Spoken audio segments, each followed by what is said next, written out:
chasing what only a dream breaks in the scheme. Waking up at dawn, all my fears are gone. I'll stop today, never, never, not today.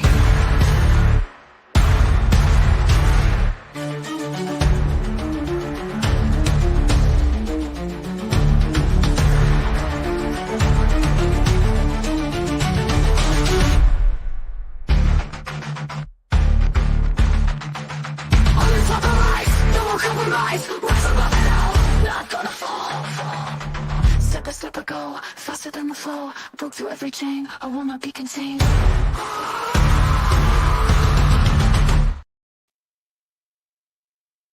Hello, everybody. How you doing this evening?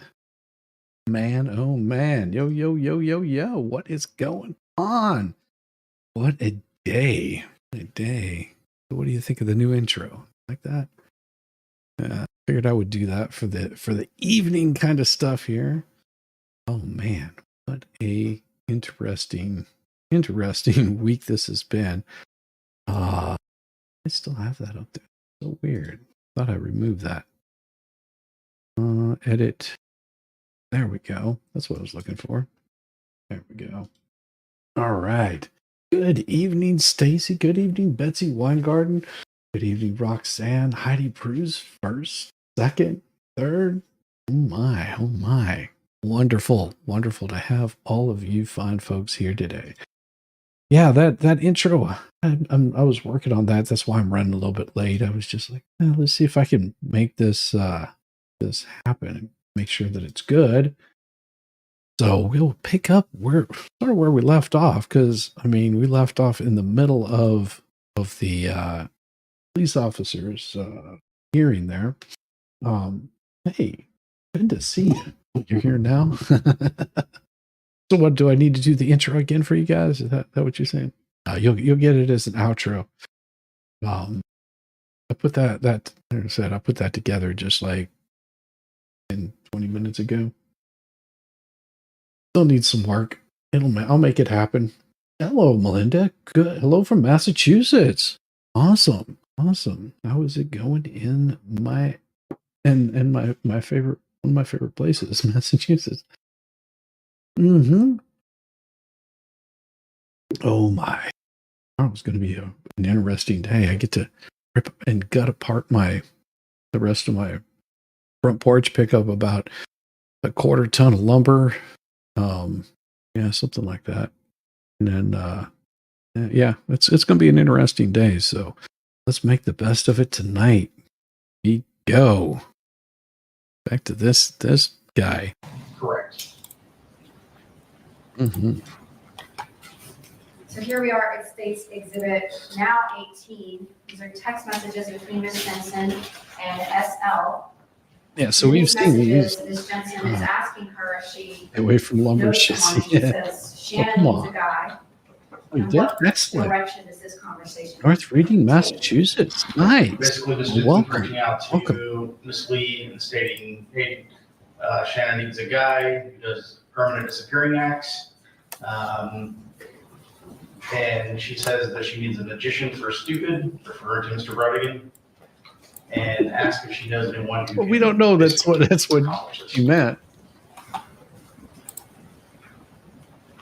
Also, this was 4 years earlier. And then the messages between Ms. Gardner and Ms. Jensen following that conversation, do they again reference this idea of magic or magician? Yes, they're initially talking about. So we saw most of this yesterday. Mr. Bridegan, in reference to feeding him things that he has a confidant. There we go. And what does she express about her view of the Jared Bridegan versus Shanna Gardner history? She is Team Shanna, according to her wording. She is not a fan of Jared Bridegan, and she has a lot of admiration for Ms. Gardner. Okay. And she that's where we were at. Shanna, even after Jared's homicide, even after she was brought in to give testimony in grand jury, and on other occasions involving Ms. Gardner's potential involvement. That's correct. Eventually, were you present when Ms. Jensen was interviewed in July into August of 2023. I was. And at that point, you had all these text messages that she had not disclosed to you. That's correct. And when you spoke to Ms. Jensen, with this evidence available, did Ms. Jensen give further testimony about Shanna Gardner's involvement in the planning and the homicide of Jared Bridegan? She did. I'm going to go through some of those statements. What did she tell you about her conversation specifically with Mario Fernandez Aldana about killing Jared Bridegan? She relayed that there were instances where he was so close that he could touch him, and Jared didn't know it. And just to be clear, Ms. Jensen said that Shanna disclosed to her things that Shanna Gardner and Mario Fernandez spoke about. Correct. Did That's she say that creepy. they had several conversations, one How are you doing, conversation? Bubble Town? There were multiple Oh. conversations over a multi-year period about sorry about Mario killing Sorry about or finding people who could kill Jared. Okay. And now Oh we'll get my. to specific statements. What did Ms. Jensen say Ms. Gardner disclosed to her about Mario and her plans to kill Jared Bridegan? She made a statement about him, like I said, having people, there were a motorcycle gang that lived behind his house that he could get to kill Jared. That there were times where Oh, geez. Mario was so close you could reach out and grab Jared and cause his death. And then just more ways that Mario was No ass. capable and the right person to get rid of Jared. Did she say specifically if there was a certain time or context that Mr. Fernandez Saldana would offer to do this for Ms. Gardner? It was typically when she would be either upset with him or when she was upset Oof. more so it's No something that fun, happened Stacy. between her and Jared in regards to the children. When she would be upset about some type of custody issue or some kind of disagreement they would be in, Mario's solution was always to offer to take care of Jared. And did Kim Jensen tell you that Shanna took take care of, I'm using quotes, to me? That would be to kill Jared right now. And you mentioned that Ms. Jensen disclosed that Shanna Gardner told her Mario was so close to Jared he could touch him. Did she explain what that meant? Did he actually follow him and was so close he could touch him? Yes, there were times where he would watch his movements or, like I said, follow him and try to, develop patterns of what he did and where he went and what would be the best way to carry out some type of plan. Reach out and touch somebody. Well, what do you guys think of this guy? 'Cause I'm, if I see this, it seems that liar scared you. Yeah, that does happen. That does happen. Yeah, the interesting part of this is that they're leaving out a lot of information during just this bond hearing right here that would probably make it where it's information that they haven't released. Did he call these, did he use any phrasing to describe these moments where he could have done something to Jared Bridegan? Missed opportunities. Here's some of the statements we talked about. Did Mario also disclose, or did Ms. Gardner disclose to Ms. Jensen that Mario Fernandez Aldana had followed him in a vehicle on a prior occasion? Yes, that he followed him from the house back to St. John's County. And what about to the hospital? Don't recall that one. Did Ms. Gardner disclose to Ms. Jensen why there was a delay or some kind of reason that this plan wasn't coming to fruition at the time period they're talking about? There was some discussion between Ms. Gardner and Ms. Jensen that there was a delay in killing Jared, and that was Mario's excuse was, well, it's during COVID, no one leaves their house during COVID. So therefore, I can't get a hold of him if he never leaves his house. Same way, brother. Same During way. this meeting with Ms. Jensen, did she advise you about Shannon Gardner's knowledge of Henry Tennant? She did say that she had met Mr. Tennant, and Let's that she speed knew this that up. he owned the truck that we had released to the media that we were looking for. And to be specific, Ms. Jensen told you that she had conversations with Shannon Gardner about Henry Tennant. Were those conversations before or after Henry Tennant There we was go. charged with the murder of Jared Bridegan? Those were before. So There before we go. Henry That's much Tennant was better. publicly named as the individual involved in the murder of Jared Bridegan, Shannon Gardner and Kim Jensen had discussions about him. That's correct. And they had discussions about him owning a truck. Owning the truck. On surveillance video that we found the night of the homicide, we identified a vehicle of interest that we believe was involved in the homicide. And that was, in fact, later proved to be the truck that Mr. Tennant owned.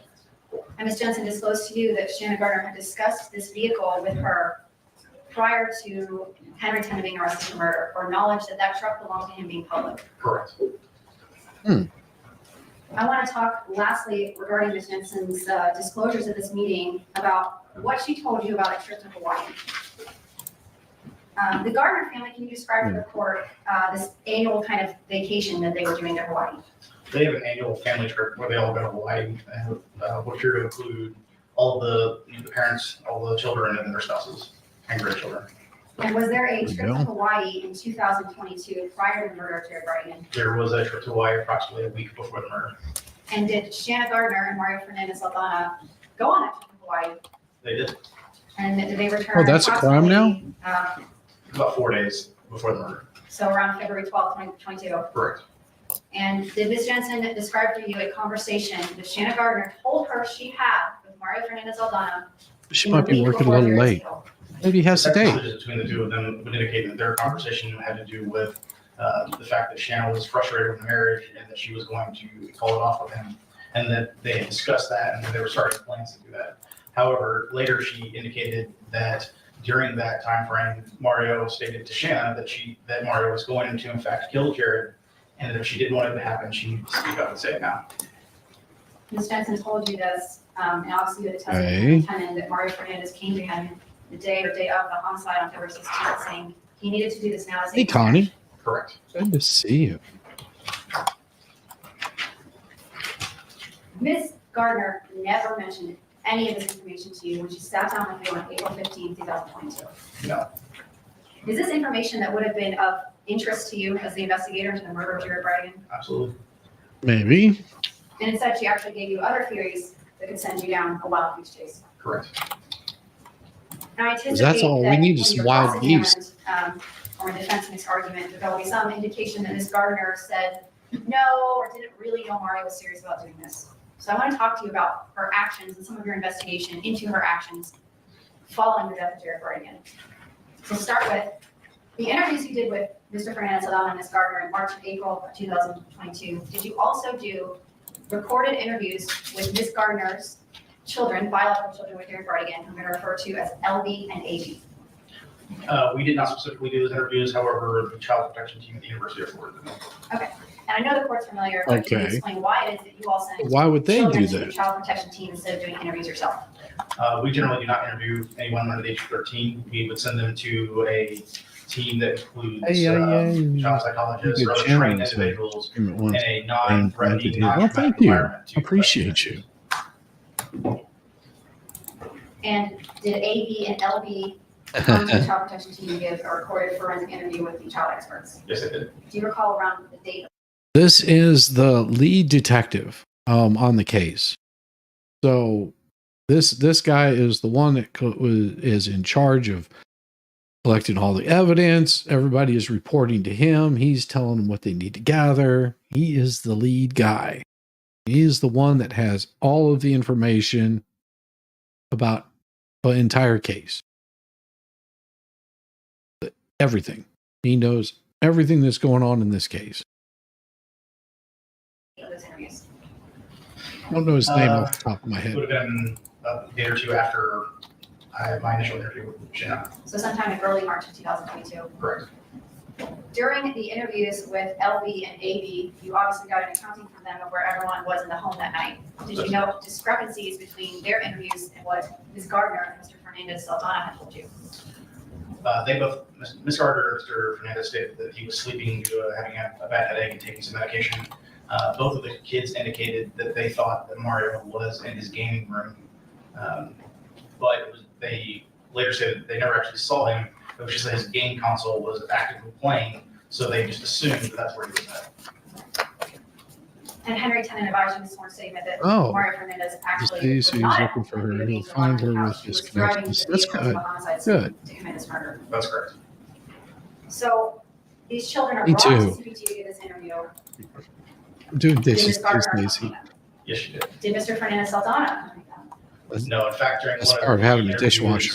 interviews, one of the children made a utterance that Mario was on his way to Canada with some friends to go camping.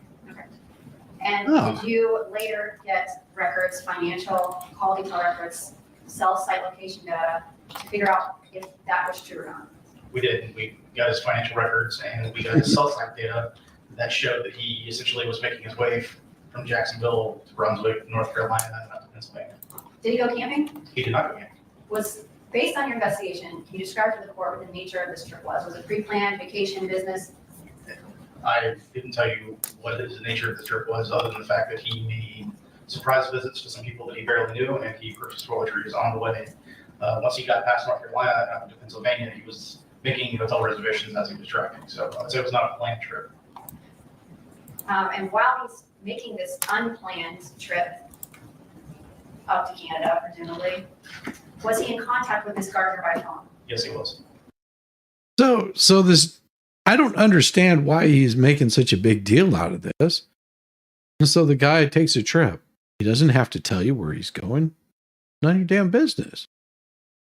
Has a right to go any damn where that he wants to.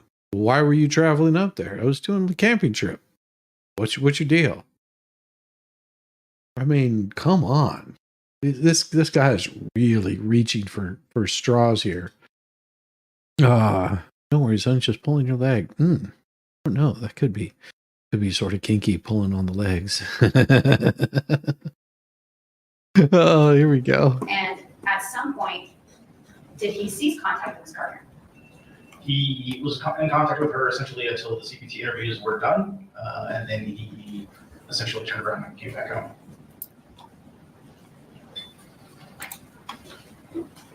Moving to August of 2022. This was a key point in your investigation. Is that fair to say? Yes, What happened August 18, 2022? Mr. Tennant was arrested. And up until that point, Henry Tennant was not on anyone's radar, so to speak, until probably when? I would say maybe a few months prior to him being arrested. Okay. And in your investigation, what was the relationship you uncovered of Henry Tennant to Mario Fernandez Aldana and Shannon Gardner? He lived in one of their rental properties. And who was the owner or manager of those rental properties? All right. I'm not sure legally it was Mario Fernandez or their LLC, but one of the two. And were you able to identify Henry Tennant as a person of interest in the murder of Jared Bridegan? Yes, Once you did that, did you, in conjunction with the Jacksonville Sheriff's Office, arrest Henry Tennant on unrelated charges? yes. We essentially formed a plan where we would arrest him once he started driving. He's a habitual traffic offender, and that plan was executed. He was taken into custody. I don't think people at large understand. Is this like a common technique that law enforcement does when they're investigating a crime? Yes, it is. Does it provide the opportunity to interview somebody who's a potential subject or a person of interest? It does. Does it present the opportunity to obtain leads and further evidence into that person? Yes. So when you arrested. Can't wait to Henry see Tennant his on April whole 18, 2022, testimony.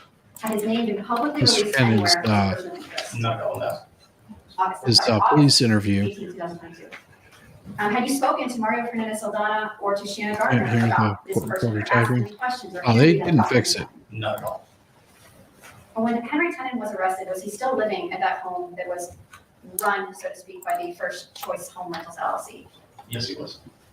Still there. When he was arrested, what did your investigation uncover about the activity between Mario Fernandez Aldana and Shannon Gardner when their tenant was arrested on a driving charge?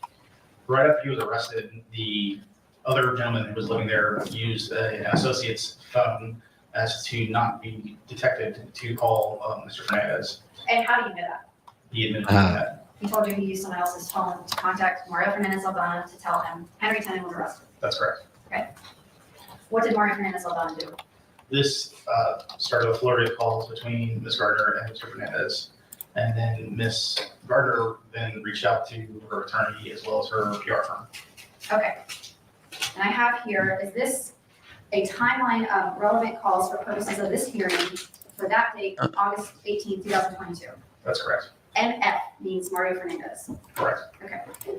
No. It says here that Ms. Gardner It's was Bubba the speaking to someone Clown. named Christopher Thomas of the Intrepid Group and someone named Linda Luchetti.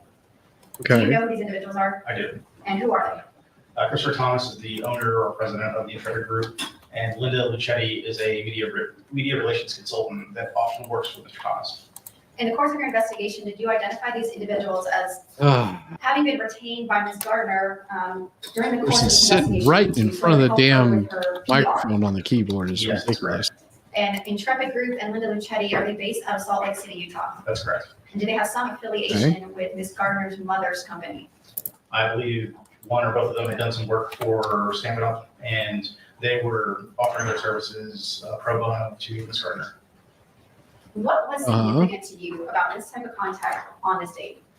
I mean, the significance to me is your tenant, who you would likely say that you had no clue was involved in this, was arrested for, you didn't know what charges at the time, yet you felt the need to alert your attorney and media consultants that your tenant of your rental property was arrested. For driving into And so this is suspicious?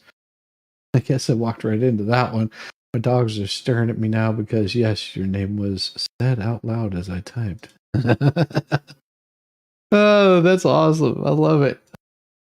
What is that? Thanks. She does not know. I want to know. Oh, yeah. Yeah. I mean, dogs dig shizzy. Oh, yeah. Right. Come here, Pooch.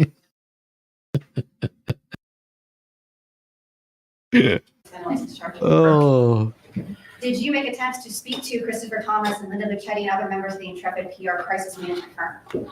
Myself and one of my colleagues flew to Utah and attempted to speak with them, and they avoided us. Can you be more specific about your attempts and their avoidance?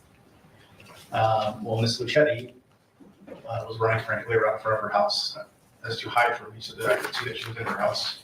Mr. Thomas was not in his office, went to his residence, and he had his wife answer the door a couple times to avoid taking me. Were you eventually able to receive evidence and statements from Chris Thomas with Intrepid Group after he retained a criminal defense attorney? Yes, I just said he stated he hired an attorney and contacted the state attorney's office directly. Okay. And we'll get to the information they gave you in a moment. Moving on to Okay. states. What's been entered into Evidence 6, Exhibit 12. This is a text message between Ms. Jensen and Shanna Gardner on that Okay. date, August 18th, 2022. It says, I don't want anyone to know. And it says, I'm not. Can you describe for the court the context of these text messages? I believe this was like a lunch date that was coming up, and they did not want anyone to know that their tenant had been arrested at that time. And this text is from the date that Henry. okay. That's correct. States exhibit, composite exhibit 11, are these the text messages that were turned over by Intrepid PR Group? Yes. Okay, and this highlighted number, does that phone number belong to the associate? Patient Betsy and think good thoughts. Yes. There are lots of And these reasons texts to are believe. dated Yeah. August 18th and August 22nd, 2022. Was there one person? So it says, got your message, getting kids off to first day of school. Could I call you in about 30? Perfect. Any word regarding the charges? I'll call you back momentarily. No worries on the call back. Nothing yet. Okay, so there's a possibility if he was a tenant at one of their places that he had a roommate that or a friend or something like that, and that probably reached out to him and said that, you know, he'd been arrested. And they're just like, what is going on? Why was he arrested? You know, we have no idea. Oh, you would not believe the panic that I had. I had a roommate that got arrested because he wouldn't shut his mouth. He was a passenger in a car at night and wouldn't shut his mouth. Cop asked him for ID and he started getting smart with the cop, and he didn't have to give him his ID. He could have just said, I don't have to use my ID right here. And for whatever reason, the police officer ran a check on him, found out that he had a warrant for his arrest in another county. They took his ass to jail and then extradited him to another county. Like within, I think that was on a Friday night too. Yeah, that was an interesting one. Because my whole group of roommates are panicking, and they're just trying to figure out how to get this guy out of jail and what can we do? Can you help with the bond and all this kind of crap? And I looked at him. I said, listen, rent is due next week. I don't know how much his bond is, but rent is due next week. And if you guys don't have it, that's sort of on you. And no, I'm not chipping in to bail some guy out. He's getting 3 squares and he has a roof over his head. That's more than we'll have if we don't pay rent. Yeah, luckily they saw the light and he got out like the next day after he paid his fine. It was like some speeding tickets or some crap like stupid. Just people are dumb. Who was willing to speak to you when you went to Utah? There was. And without using her name, can you describe who she is? She was a junior level social media manager at the PR firm. And she no longer worked for them when you made your trip to Utah? That's correct. What did she tell you about the contact between Intrepid Group and their other PR associates at the time and Ms. Gardner on this date? As soon as Ms. Gardner found out that their tenant had been arrested, she, her words, frantically was trying to reach someone with Intrepid. She couldn't get a hold of anyone else just due to the time difference was very early in the morning. However, this social media person answered her phone and started taking down notes to give to response later on. What did she say, Ms. Gardner? What does that matter? Your tenant got arrested. You think that it's probably over some speeding ticket. I think you're reading too much into this. Maybe just reading a little too much into it.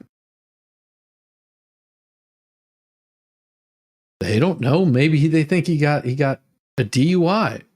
The guy also had a criminal history of domestic abuse. They don't know why he got arrested. All they know is he's arrested. They found out, and they're trying to help out their tenant to get him back out. Relate to her. That their tenant had been arrested and that tenant owned the truck that the police were looking for. Oh. That's what they said in the text? Composite Exhibit 11. These are text messages with the Intrepid PR group. These individuals are employees of that group, correct? That's correct. And this is dated August 18, 2022, the date that Henry Tennant's arrest. Joe spoke with Shauna. There's some interesting developments with her case. Nothing breaking, but want to bring you up to speed when you have a minute. I have meetings from 10:30 to 12:30, then another at 1. The one could go 3 hours. If you could meet me at 12:30, that would be great. If not, Linda can fill me in later. I'm available anytime today. Okay. Arrest on driving on suspended license, habitual charges. We see here, is this green? That is Mr. Thomas, who is the lead on her case. Correct. Okay. And he said he spoke with Shanna. There were interesting developments in her case. And then moving on. And it's on there a couple of times. I just worry about her crazy friends now checking you out. Not that you have any skeletons in your closet or anything, but it's super annoying. Thank you, Rebecca. Is a biatch. Agreed. I forgot to tell you that I spoke with Shauna yesterday, and she doesn't know what the charges are, but was told they were unrelated to the truck or any of the issues surrounding Jared. At the same time, we know that generally the charges are unrelated initially, so we'll have to wait and see. There you go. Ignore the language, but the last text message was August 24th, 2022. You described for the court what your investigation uncovered as to Mr. Thomas's knowledge regarding the charges. Just that they weren't sure what the charges were, but it seemed to be unrelated to the truck or anything to do with Jared. And again, at the time these messages are being sent, nobody other than people who hired Henry Tennant would know what the link to the murder of Jared Bridegan. Correct. Other than Justin.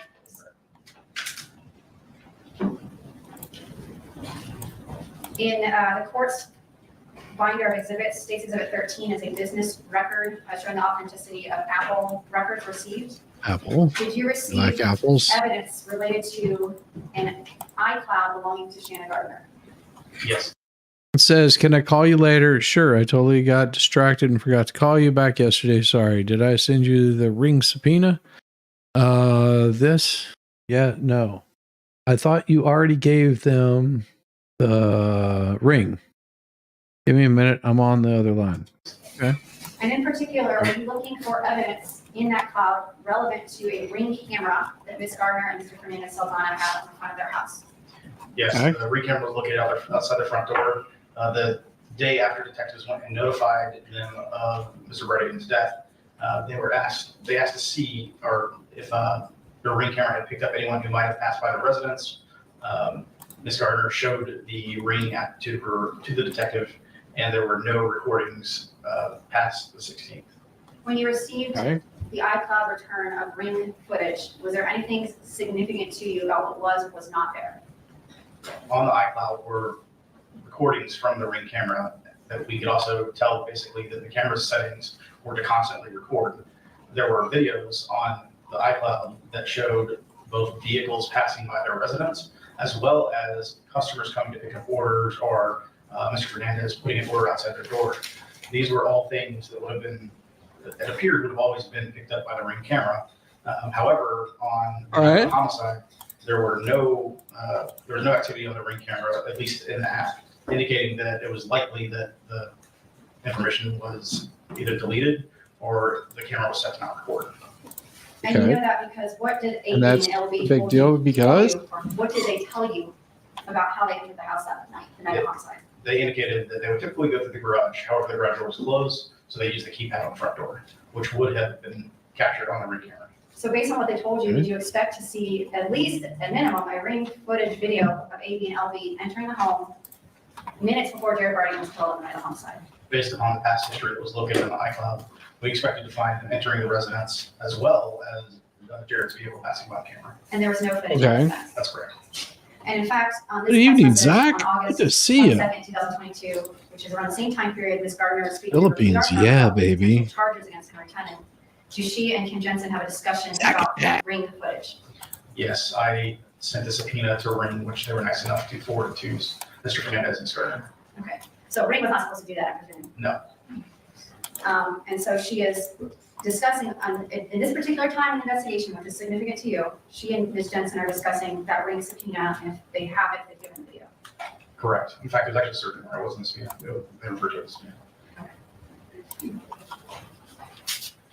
And then State's Exhibit 14, this is a text with Ms. Jensen, also regarding the cloud. Miss Jensen. Can you describe for the court Oh, yeah, what the Miss Jensen. significance of these texts are? This is September Hello, Miss 2022. Jensen. How are Ms. you Jensen basically today? asking Shannon or talking to Shannon about whether or not she still has her old additional cell phone. Brother.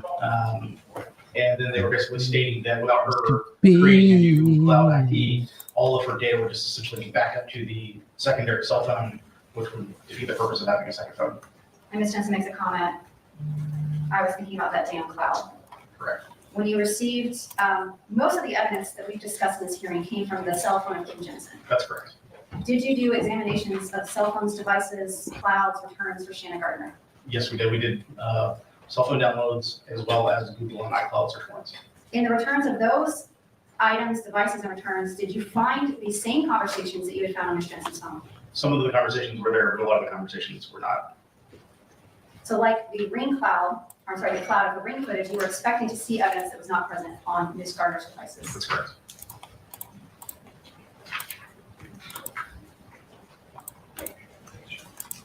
Henry Tennant was eventually arrested and charged with murder of Jared Bridegan. That's correct. And do you recall the date on which that occurred, or the time period in which that occurred? Early January 2023. Leading up to the arrest of Henry Tennant, were there investigative techniques being pursued by the Jacksonville Beach Police Department? Yes, during the time that we knew we were going to announce the charges against Tennant, we had also received a court order for a wire intercept. And a wire intercept to intercept phone, text, and audio communications between Ms. Gardner, Mr. Fernandez Saldana, and other individuals of interest. That's correct. And that court order was, you did an application and a judge granted that. That's correct. In order to get chatter generated. What did you all decide to do? She slicks her mouse one more time. I'm going to set a trap. You We psycho. decided to go ahead and have a wire in place before the charges were announced. Thanks, guys. I'm just going to keep pausing the thought. Just a little harder when you live in a We made the sanctuary announcement city. about the arrest, or Yeah, I the additional agree. charges that have been added. Betsy. And before you made the announcement about Henry Tennant's arrest, Hopes and prayers, thoughts and information thoughts and to the media prayers. that the Ray Corner arrest was imminent. Yes. And That'd the be- media run with that information. Everyone's thinking about you, thinking Did you about say her. who was going to be arrested? Fine. No, So the information was just that an arrest for Big Ray was coming. that's correct. And Your Honor, the state has moved into evidence 15, 16, and 17, which are wire recording calls of Ms. Gardner from the wiretap. For time's sake, I'm not going to play the entire calls and have detective testify to the relevant portions. Beginning with call 170, which is state's exhibit 15, what was one of the first calls that Shanna Gardner made after this leak was out and being publicized? She was speaking with Ms. Jensen, wondering if she should give Mario a heads up about the information she received. And do you remember specifically in greater detail kind of how it was that she learned of the leak and what her reaction was? I actually don't remember how she learned the leak. Did she describe to Ms. Jensen how she was going to give Mario a heads up or a warning that a big break was coming? She talked about actually using her neighbor's phone in order to call Mario to give him information about it. And that neighbor being Marla Rogers? That's correct. During the entirety of the wiretap, was this a common theme that Ms. Gardner and Ms. Jensen discussed that their phones might be monitored? Yes, that's correct. She made statements about the fact that she was warned that her phone was likely tapped. And that was January 23rd, 2023. We're going to move on to a few days later, when the arrest of Henry Tennant as the person Mouse responsible for the death of clicking Jared is so Bridegan, annoying. is responsible for the actual This makes you want to punch is her. released. I want to discuss a phone call that Ms. Gardner made to her public relations firm on 1/25/2023. And I've included a portion of the transcript that the monitor Okay. used here. Can you describe for the court what was significant? Oh, to you let's see about what this? it says. She said that she admitted to knowing Henry, that she had met him approximately. SG says her phone is likely being tracked or trapped. Admits knowing. Okay, so this is hearsay right here. SG says her phone is likely being tracked or trapped. Admits knowing Henry Tennant. She only met him once, and it was 5 years ago. SG says there's no paperwork or payments attaching Henry to the house, but the news may find out Henry was Mario's tenant. So who actually wrote this? I'm curious. Who put this thing out there? During the entirety I'll of the pause it here in a wiretap, second, was because this a common that theme that was- Ms. Gardner and Ms. oh, Jensen so it was discussed that their wiretap. phones might be monitored? Yes, that's Uh-huh. correct. That is She made correct. statements about the fact that she was warned that her phone was Well, why likely don't we tapped. hear what the wiretap And said that was January and not the 23rd, tap of the 2023. keyboard? We're Because gonna that would move be on to ridiculous. A few days later, when the arrest of Henry Tennant as the Yeah. person responsible for the death of Jared Bridegan, at least responsible for the actual pulling of the trigger, is released. I want to Insurance discuss release. a phone call that Ms. Phone call. Gardner made to Gardner her public made. relations firm Okay. on 1/25/2023. And I've Okay, her included public relations a portion of firm. the transcript that the monitor. Okay, so this right here is the monitor. This is between Shanna Gardner, Linda Lucci, and Christopher Thomas. Okay, that makes sense. So this is just the monitor. Used here. Can you describe for the court what was significant? And so no paperwork or payments attaching Henry to the house, but the news may find out Henry was Mario's tenant. CT says there are things being unsaid in this conversation. He understands why. LL says she's not worried about Shelley's business at this time, and less is more. SG Shanna Gardner tells parties that Henry started a pallet business a couple years ago, and he was a couple of years back, and he was a trucker, and he has already been to jail. Sarah Gardner says Mario gave him some seed money. LL asks what the relationship between Tennant and Jared Bridegan. Sarah Gardner says, Shauna Gardner says is concerned that when it comes out that Mario gave him money within the past year, LL advised him to stop talking about this topic on the phone.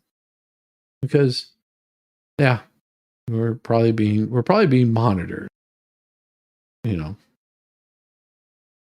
like all my streams are monitored. They want to make sure that I don't say, To you about this stupid conversation. stuff. She said that she admitted to knowing Henry, that she had met him approximately 5 years ago. 5 years. She no paperwork tying him to the rental property. At the time that she made this call, the media, did a good job. They covered this fairly quickly, but at the time she made this call, had the media yet reported that Henry Tennant was linked to Mario Fernandez Saldana? No. At the time she made this call, had the media reported that Henry Tennant was a tenant to Mario Fernandez Saldana and Shanna Gardner's LLC? No. So in this call, she's telling them. Well, and they knew that he was a tenant. What does that prove? Oh, that's why I'm here for you all. Distract me. Thanks again. Oh, we're here. We'll there's a very distracting Otter Betsy.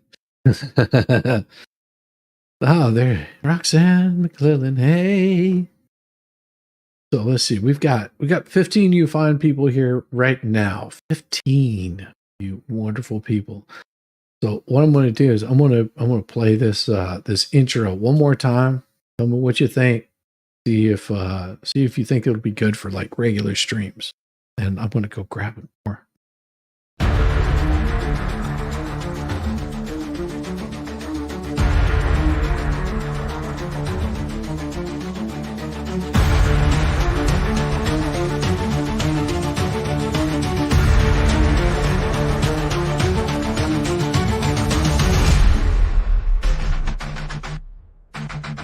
Running through the maze, I felt the pain, chasing what only a dream, break from the scheme. Waking up at dawn, all my fears are gone, all stop today, never, not today.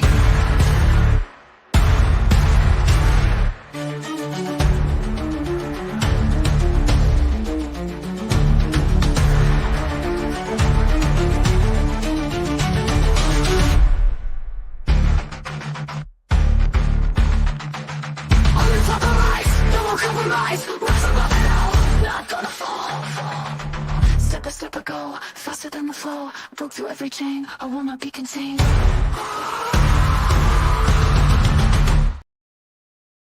Yeah, work. Is that work? They're pretty cool. Very compelling music. It's like a movie trailer. Thank you. That's what I was sort of going for. Give a little bit of a movie trailer vibe to it. I was hoping it'd be pretty cool. Yeah. So I don't see where this is a big issue. The Henry Tennant, the person under arrest, is in fact a tenant, but there's no paperwork or payments attaching. Correct. What was the reaction of the individuals with the Intrepid PR group? Their initial reaction was, well, that must have been a long time ago, right? Like you didn't, this was not a recent payment or anything like that. However, the Gardner went on to tell them, in fact, that that they had given him money earlier in the year. At that point, they basically told her that they should probably stop communicating about this. So she advised the public relations firm that she and Mario Fernandez Saldana had paid Henry Tennant money for a pallet business within the past year. Correct. We discussed a call also made that day. I have the time notated wrong in here. It was Yeah, Rambler's awesome. On 125-23 between Ms. Gardner and Ms. Okay. Johnson. And was there another call in which she discussed Henry Tennant and monetary payments she made with Ms. Jensen? There's only one thing. Essentially about whether they were going to. There's only one thing that they could twist, and it's him starting his business, referring to the check from Mario. Shanna was warned by her attorney that the phone is being watched, and they discussed her reactivating her other one, referring to her second phone. Okay. So her attorney said, well, if this guy has any ties to you, then they're probably tracking your phone. I would suggest that you get another phone. Sounds like good advice. Somebody was tracking my phone. I guarantee I wouldn't be using the damn thing. Actually, I don't have that many conversations on my phone, so it would be pretty boring. Yes, dear. That's usually the conversation on my phone is like, did you say you needed some more pickles from the store? What was I went here for? Hey, can you send me a picture of the grocery list? Those are the things I call my wife and talk. Other than that, that's about it. Thank you. Yeah, I need to be working on one for an outro. I got something planned for the outro, but that'll take a little bit of time. Was Tennant going to use the information against them to garner a better deal or throw them under the bus or twist them to be involved in this? Throughout the course of the wiretap, Ms. Gardner, and here again they're referencing that she might reactivate her other one, where there's discussion amongst them about using other devices, platforms, phones, etc. to contact each other. Ms. Gardner and Ms. Jensen will frequently talk about whether they could use FaceTime or other applications that were encrypted to communicate so that they could not be intercepted by law enforcement. Not to give away state secrets, but can you evade law enforcement interception by using other platforms and devices? Yes, you can. The last thing I want to talk about is some of Ms. Gardner's activities following the arrest of Mario Fernandez. Thank you, Which Betsy. came in Appreciate March of 2023 after having tenant big testimony against him. Was Ms. Gardner living in Florida during the wiretap? Yes. Or no, excuse me, she was in Washington State. And how did you find out that Ms. Gardner had moved from Jacksonville, Florida to Washington State? U.S. Postal Inspector. After Mario Fernandez Saldana was arrested for the murder of Jared Bridegan, conspiracy and solicitation and child abuse, did Ms. Gardner remain in Washington State? DNA? No, there was a 5-month period where she was not with her children and she was moving around. And how did you determine that? So you want more TNA is what you're saying. Do you want to see the original one that I got that from? The original video I created that from? Ooh, that one's pretty damn awesome. I can show you what the original video is. It's pretty good. Yeah, here we go. All right. Let's open this thing up. This is the original video.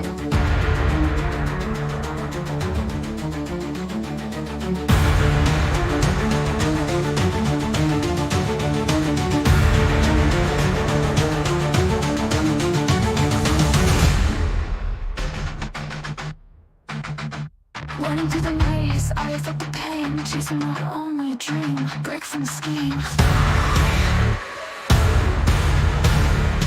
Waking up at dawn, all my fears are gone. I won't stop today, never, never, not today.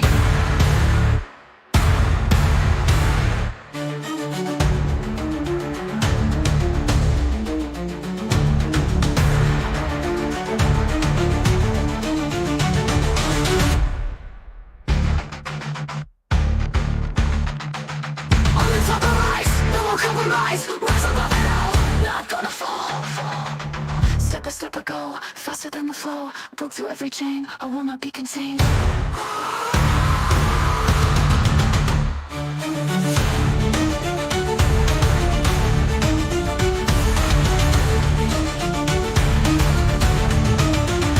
Tired of the grind, pieces in my mind, climbing every wall, winning, winning, I want it all.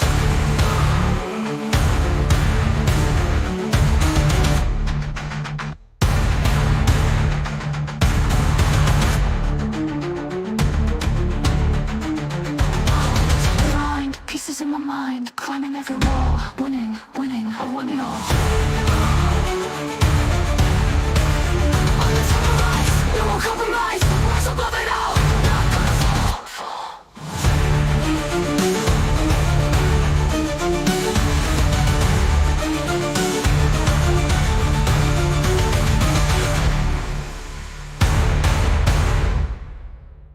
Yeah.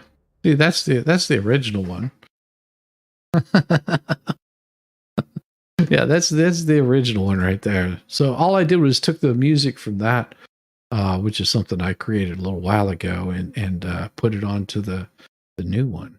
I think it works out pretty good. Hope so. Mostly through cell site records. Where did you determine that she was living? Appeared she had rented an Airbnb in Tallahassee for a while, and then at some point had moved on to Savannah.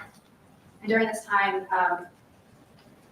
she was using a secondary phone or a different phone number than the one you had associated to her? That's correct. She had activated the day that she flew from Washington to Tallahassee. She had reactivated her quote burner phone. And you say quote unquote burner phone, where did that quote come from? When officers went to Washington to serve a search warrant, one of her children asked if we were looking for mommy's burner phone.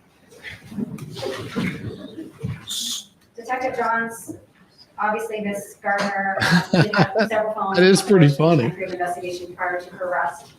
And your team effectuated arrest on her in August of 2023 in West Richland, Washington. That's correct. Why did you all make the Okay. decision to effectuate an arrest on her rather than allowing her to turn herself in? We wanted to make sure that she did not attempt to flee. Her parents had several assets, and it would be very easy, given her geographic position, to get on a private jet and fly there. When you did research into the financials of her home in West Richland, Washington, who bought that home and paid for it? It was purchased by an LLC that is owned by her parents. Okay. Detective Johns, I have one on here. Yes. She's a rich girl. Detective Johns, I'm winding down. I just want to summarize the main points of your testimony that I think are important for the court to consider. One being, where did the money that was paid to Henry Tennant to kill Jared Bridegan come from? The money came from the trust that was established by Mr. and Mrs. Gardner. And was that trust held in the name of Shanna Gardner? No. Well, it was, the trust itself was named the Shanna Gardner Irrevocable Trust, yes. And the funds from the Shanna Gardner Revocable Trust that paid Henry Tennant were moved from the trust into First Choice Home Rentals LLC. That's correct. And the owners of the LLC are who? The owners of the LLC are Shanna Gardner and Mario Fernandez. And Detective Johns, of your entire investigation, was there anybody else that you uncovered with a motive of such depth and breadth as that of Ms. Gardner to have Jared Bridegan killed? No. Oh, And of course. in your You got to look for it. You also encouraged all these trail of individuals and text messages in which Ms. Gardner incited, encouraged, solicited, and asked other individuals to Ooh. help find someone, procure someone to do this task. Yes. Yeah, they're And leaving a Ms. lot of Gardner, stuff out. again, never mentioned any of this information to you when you interviewed her as a witness looking for Uh-huh. helpful information in this case. That's correct. You never mentioned anything. And she never came forward, even over time, as all of these other events unfolded, including Mario's Fernandez Saldana's unexplained trip up north, the arrest of Henry Tennant, her move to Washington, or her moves to Tallahassee and Savannah. Correct. Whoopee. So. Now, this time I have no further questions. All right, we're going to take a 15-minute recess. All right. 15-minute recess. See, this is one of the longer ones because this is the full thing. I don't think they had any conversation with the popos, the officers of the court, but here is where it gets really interesting. So this right here is the guy that really brought to light a lot of this crap. And now you have to understand this. Are you going to copyright yourself now? I already am. What do you mean? Yeah.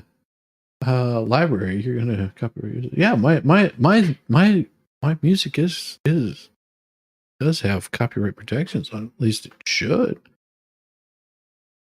You should see the stuff that I created the other night.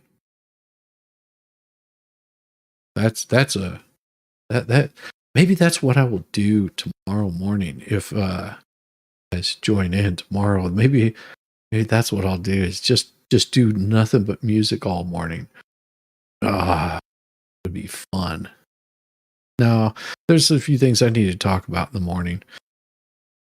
It's getting close to the it's getting really, really close to that election time, and we're getting ready to hit those debates. And a lot of weird stuff has been happening on the YouTubes, on the interwebs, in life. Yeah, it's crazy the amount of stuff that's coming up. All right, here. Good afternoon, sir. Good afternoon.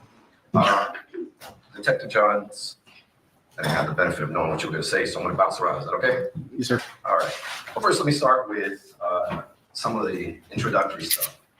At the time of this case, at the time of the murder, you had only been a police officer for 3.5 years. Correct. 3.5 years. So you went to the police academy, Correct. and then I guess you did field training. Correct. How long did you do field training? It's like 16 weeks. 16 weeks. Okay, so for about half the year, you were basically training, correct? Correct. How long were you on patrol? So I previously worked for the police department for 10 months. I left for a few years, came back. I've been in patrol for 3 of those years. And I also served as a crime scene technician at part of that time as well. Okay, so on this go round, how long were you on patrol? About 3 years. Okay, so you were a relatively new detective when this case came Yes, sir. to you? Okay, was this your first homicide investigation? It was. As not as a crime scene technician, but as a detective, yes. Okay, so what a homicide case to be your first, right? Quite a lot of attention. Yes. Yeah. Okay, and a lot of attention comes with some pressure, right? Yes. Pressure to do the job right.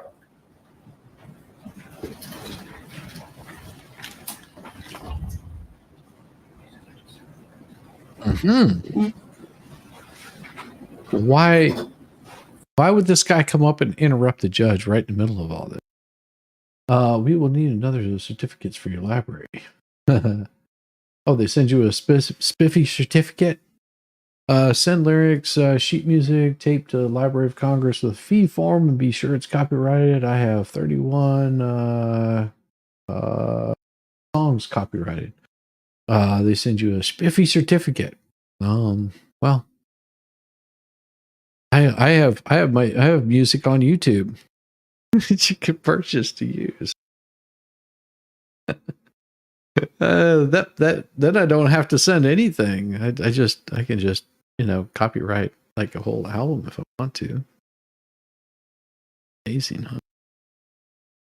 I've got the one of them I put out there originally. That was that was crazy. That was really crazy. I've got I probably should set some stuff up where I add more to that library and make sure that it's all. I mean, it can be really damn expensive. Really damn expensive.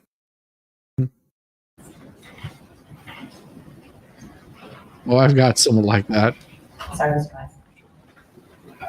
Pressure to do the job right. Of course. And of course, that's what you wanted to do, right? That's correct.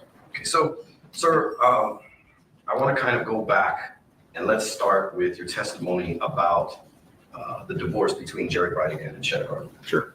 Now, of course, well, you testified that it was a acrimonious divorce, correct? Correct. And that a majority of the issues that they had between the two of them were child custody issues, correct? That's correct. As part of your job and part of the investigation, it would have been for you to not just take people's words for it, but to actually check the docket of the cases that were involved between Jared Bridegan and Shannon Gardner, correct? I would say that's Right. true, but in this case, that's language coming directly from the defendant. Okay. But of course, you would verify that, right? In this case, I didn't feel that I needed to verify words that I'm using that she stated. But yes, they were verified. Okay. And who verified them? You. I did not know. But as this being your case, of course, the information came to you, Yes. and you relied There on you your go. testimony based on all the information that you gathered, correct? Correct. Norman the Some of Mormon. which you did, some of which you did not. Correct? That's fair, yes. Okay, so, sir, are you aware of the fact that a majority of the issues, well, if not all the issues, revolved around money and not child custody, as you testified? I have not read all of the arguments or motions that were filed in their case. I'm solely going off of what I learned during interviews. So, So you pick and choose what you want to hear? Oh, sounds like a cop. Sounds like a cop. Oh, I'm only going to listen to what I want to hear, and I'm only going to use what I want to hear. Oh boy, psychos. tell me if you take issue with what I'm about to tell you. You're aware that Shanna filed for divorce in February of 2015, correct? Correct, yes. And Mhm. in fact, it was resolved on July of 15 that same year, correct? That's correct. So it's quite a quickie divorce, wouldn't you say? I'm not sure. I don't You've I never don't have a had, lot of experience in how long divorce proceedings typically take. you've never had the pleasure of being divorced. I didn't say that. I just said I'm not a family law person. I don't know how long it takes. Okay. But Uh-huh. you would agree, you wouldn't characterize 5 months as a long drawn out divorce. It would appear, I would assume it's fairly typical. And as included in that agreement was, of course, the parenting agreement, correct? As far as I know, yes. As well as custody, Mhm. correct? As far as I know, yes. Okay. And the first issue that occurred was in January of 16, when Shanna Gardner asked for child support against Jared Bridegan, correct? Okay, I'll take your word for it. Okay, well, you're also aware that Jared Bridegan moved to Utah in November of 2015, correct? That's correct. And he got a job over there, correct? That is correct. And it's when he was working and away from the, well, let me clarify that. Shanna Gardner stayed in Jacksonville with the children, correct? She did, yes. Okay. Gotta be. And Jared goes away to Utah, he gets a job there, and then she files asking for child support, correct? As far as I know, yes. And Uh-huh. are you aware that he objected to paying child support and then moved back to Florida so he didn't have to pay child support? Yes, sir. In fact, Ms. Gardner made a statement during an interview with her that she was calling his bluff to see if he would pay the child support or come back. Okay, and then ultimately on September of 2017, the court ordered him to pay $1,000 a month child support, correct? Okay. Okay. Now, subsequent to that,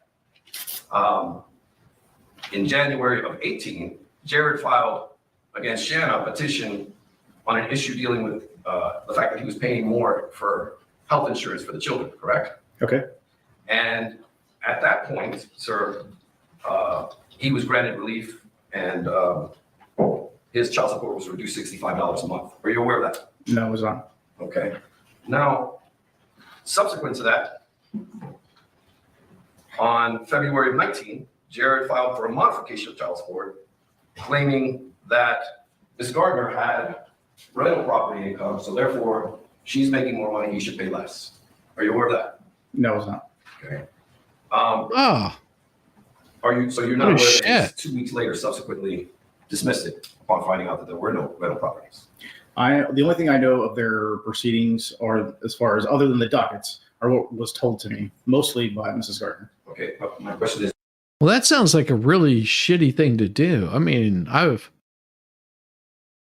never been divorced. I've only been married once. So it's really strange to me that you know, he wouldn't be wanting to pay child support for the taking care of the kids.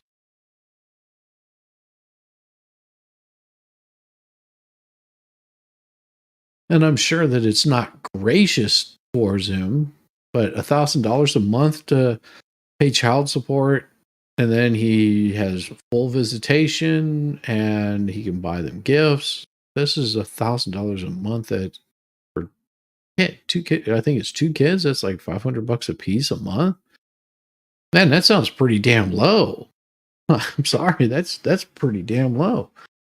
Of course, I think if he moved out to Utah, she could charge whatever child support would be in Utah, which probably would have been much more expensive. So he moved back.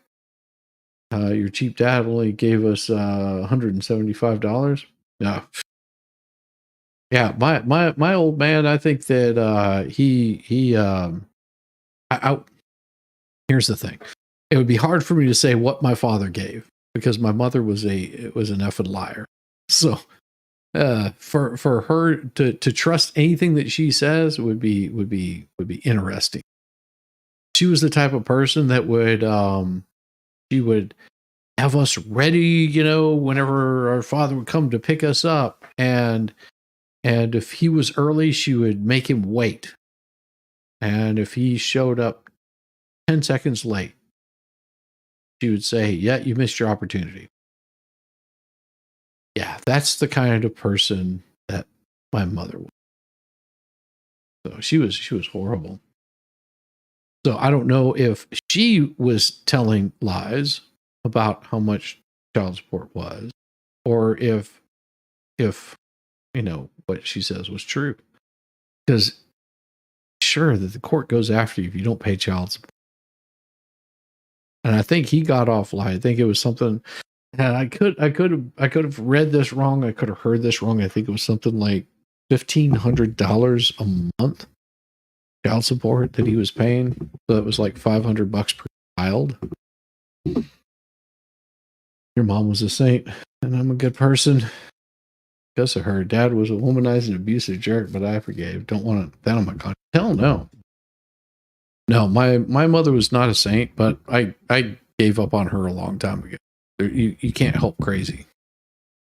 Can't help crazy. You know, it just drags you down with them. But yeah, I forgave her a long time ago. Just as long as she stays out of my life, I'm happy. Good thing. We were poor, but my parents were great. Don't know why it turned out so badly. Well, it's probably the haircut. Probably the haircut, Zach. You know, you got to let it grow out. You know, get all long and scraggly. Be like Samson. And I don't care. I don't care what Risa says. You're a good person. There you go, Puddleton. I love it. Are you aware of that? That it was dismissed? Yes. No. Okay. Then, are you aware that in April of 2019, Jared Bridegan objected to having the children in, I guess, a discovery school that was right behind Miss Gardner's house? Yes, sir. I am aware of that. Well, that And sucks. this is a private school, right? That's correct. And the person paying for this private school was Shannon Gardner, correct? I believe it was coming from the trust. But ultimately, she's paying for it, right?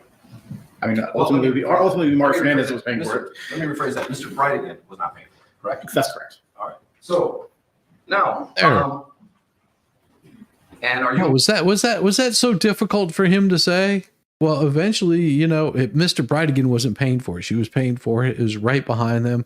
Kids could walk to school, but yeah, it seems like these two have like arguments all the damn time. I mean, they try to be nice to one another, but this guy, you know, they're trying to make him out to be some sort of saint, and he's not a saint, you know, just like she's not an angel, but that's how people are. What the hell bit me? Might have been Puddleton. Aware that that was ultimately resolved in August of 2019, where after having child support reduced $65 a month, Shannon Gardner waived. I don't know. I was going to say that you're pretty out there. You're pretty out there. Well, that's a lot more than I received from my 3 kids. It was such a headache, dealt with certain things. The ex chose to deny the support. Oof, that's rough. No, that's why you live the best life you can, because life is short, too short to worry about the past. Exactly.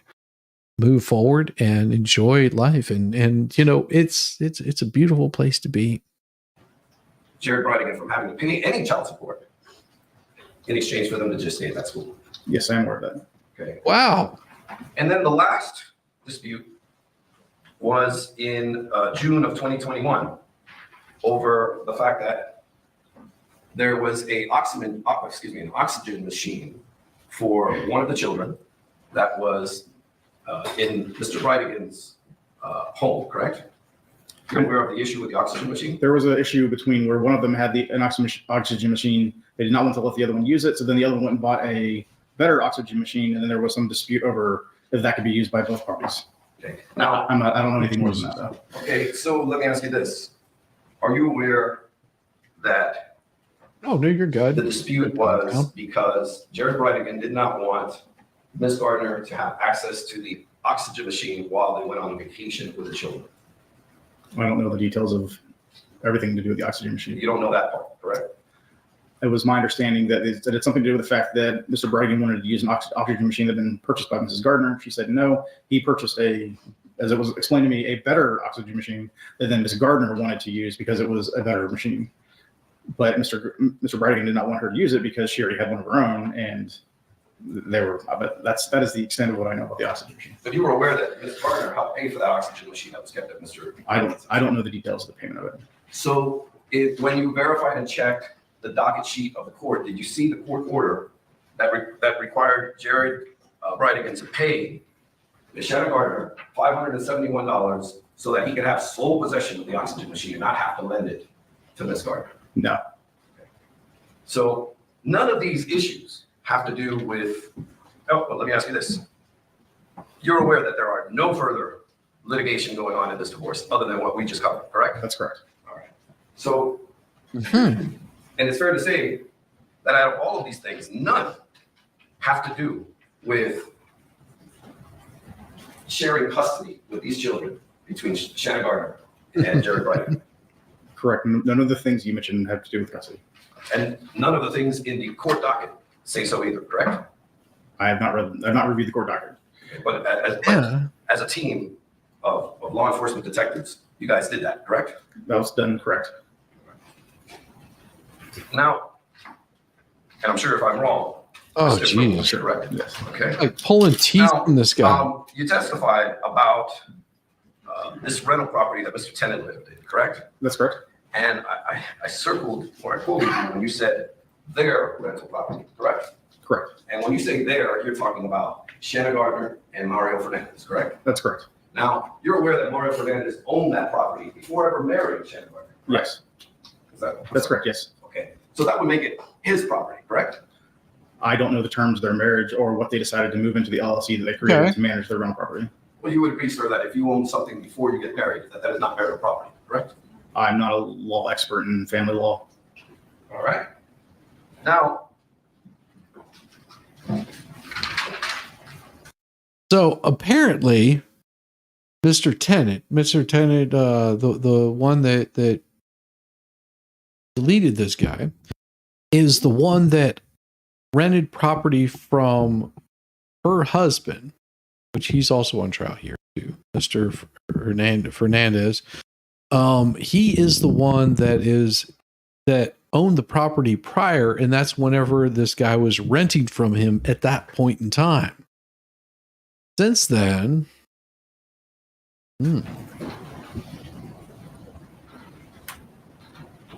before we get to Mr. Tennant, I want to talk about some of these text messages. You're aware that these text messages are, a majority of the text messages, and all of the text messages have to do with a hitman, are way back into 2015 and 16, correct? That's correct. And in fact, all of the witnesses who told you about these alleged statements made by Ms. Gardner were referring back to 2015 up to 17, correct? That's correct. So fair to say too, that was when the tension between Ms. Gardner and Mr. Bridegan were at its peak, correct?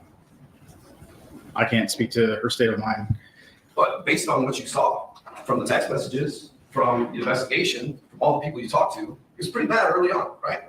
I would assume that would be true, but I would also argue that there are sprinkles of comments made throughout the entire time period that would indicate that she had issue with sharing custody with Mr. Bridegan, or that there were things that she would be frustrated over.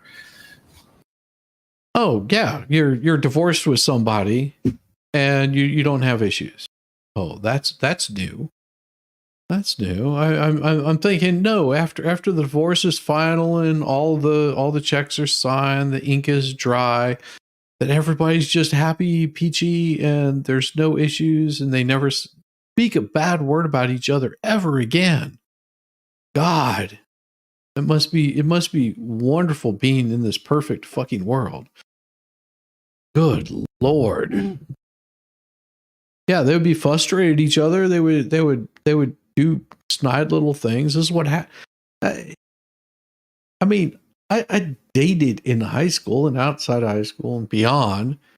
And yeah, there would be little snide remarks that you'd make to one of your friends. And I don't know why you do it. Maybe it makes you feel better because they were a bitch. But geez. But they're just like they're supposed to be happy, peaceful, smiley, happy people. Walter said it a little differently.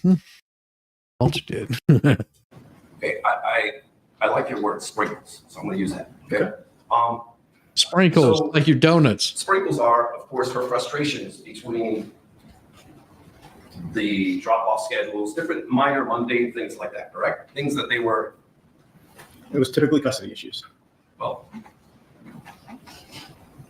dropping kids more off, like changing dates that they would have the visitation, where they were going to go to school, what date, who would drop them off, who would pick them up, vacations, things like that, which I would consider custody issues. Okay, so you mind if I correct you and say what we're talking about are more visitation issues than custody issues, right? That's fair. Okay, so now you would agree.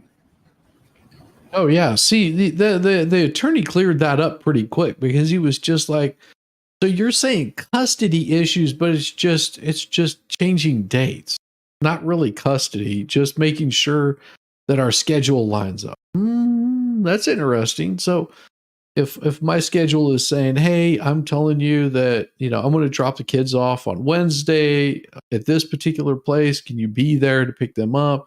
Well, you can't change the date on us because we already agreed that was going to be Tuesday or Thursday or something like that. But at least you called ahead and let me know. So they have a disagreement. Oh, Jesus. This officer's making it sound like, oh, they were having custody battles and custody issues. That as a detective, you come across all kinds of people, right? Yes. People who are highly educated, right? Yes.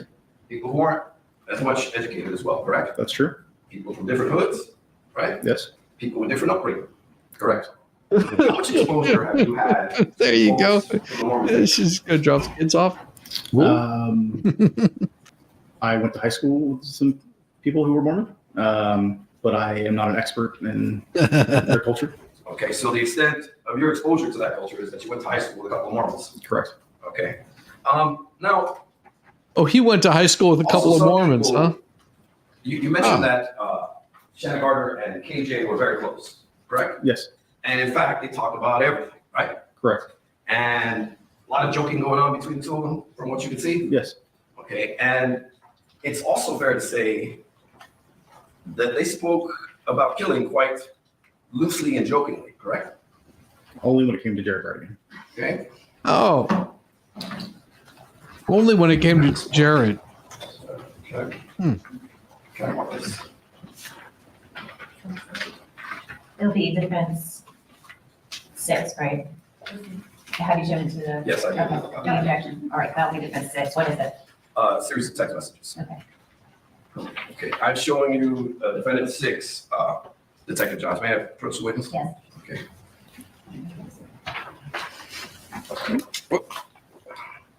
All right, so let's go over these, because you said they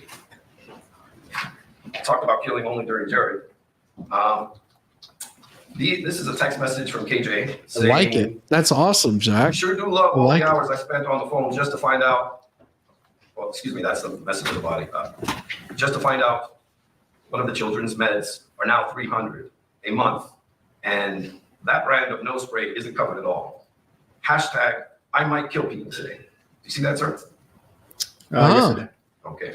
Then you see another text message, record 603, where it says, so help me if I get there at 8 on Monday and I get turned away or it doesn't happen or I have to wait longer than an hour. I might kill someone.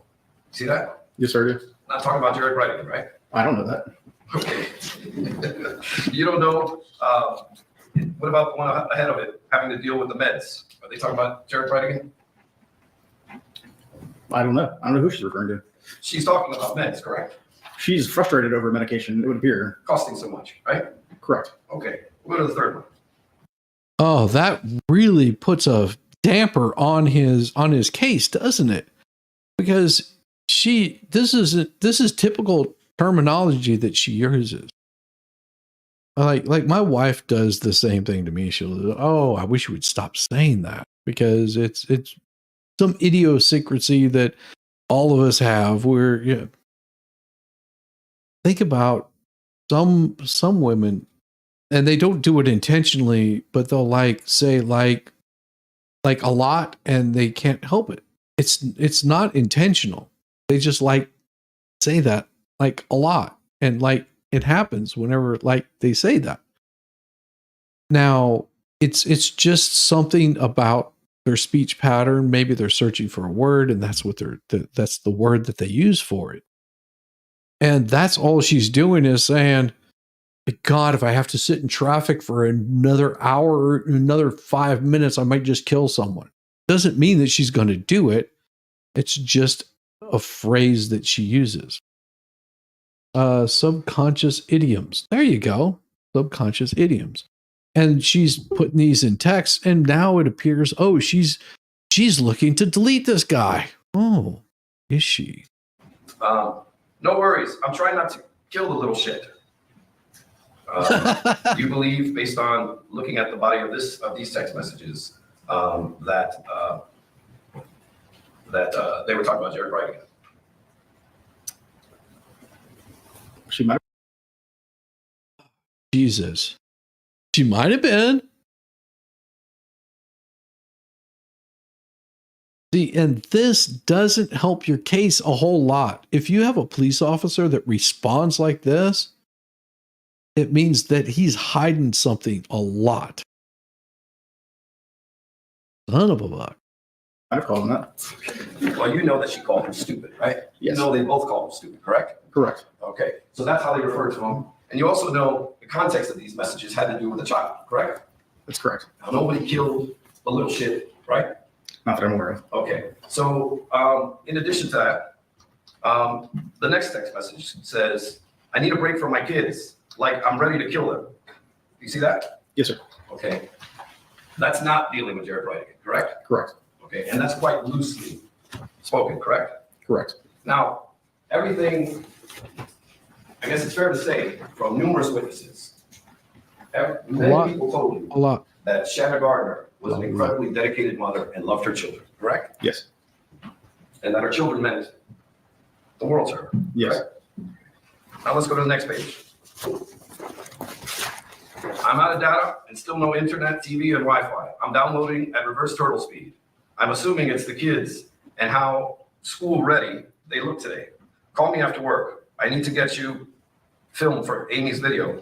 If I can see you today in person, I can FT you, FaceTime you, and have Brad film that. We didn't go to the video, we didn't do the video on the phone, we used a real camera. So I have to figure out the splicing. I'm on hold with T-Mobile trying to get my data back from the hurricane. This is crazy. Comcast is saying they hope I have service tomorrow. I'll have killed someone by then. You see that? Yeah. Yes. Okay. Did you kill anybody? And then No. the next message says, Just a phrasing. could kill Enterprise. They are 30 minutes late. I call, she's like, all right, someone is on their way. Freaking kidding me? You see that? Yes.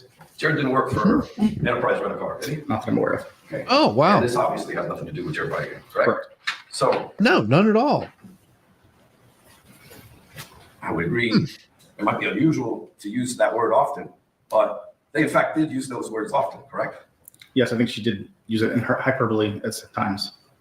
And that's a lot of how Shannon Gardner speaks from the messages you reviewed, correct?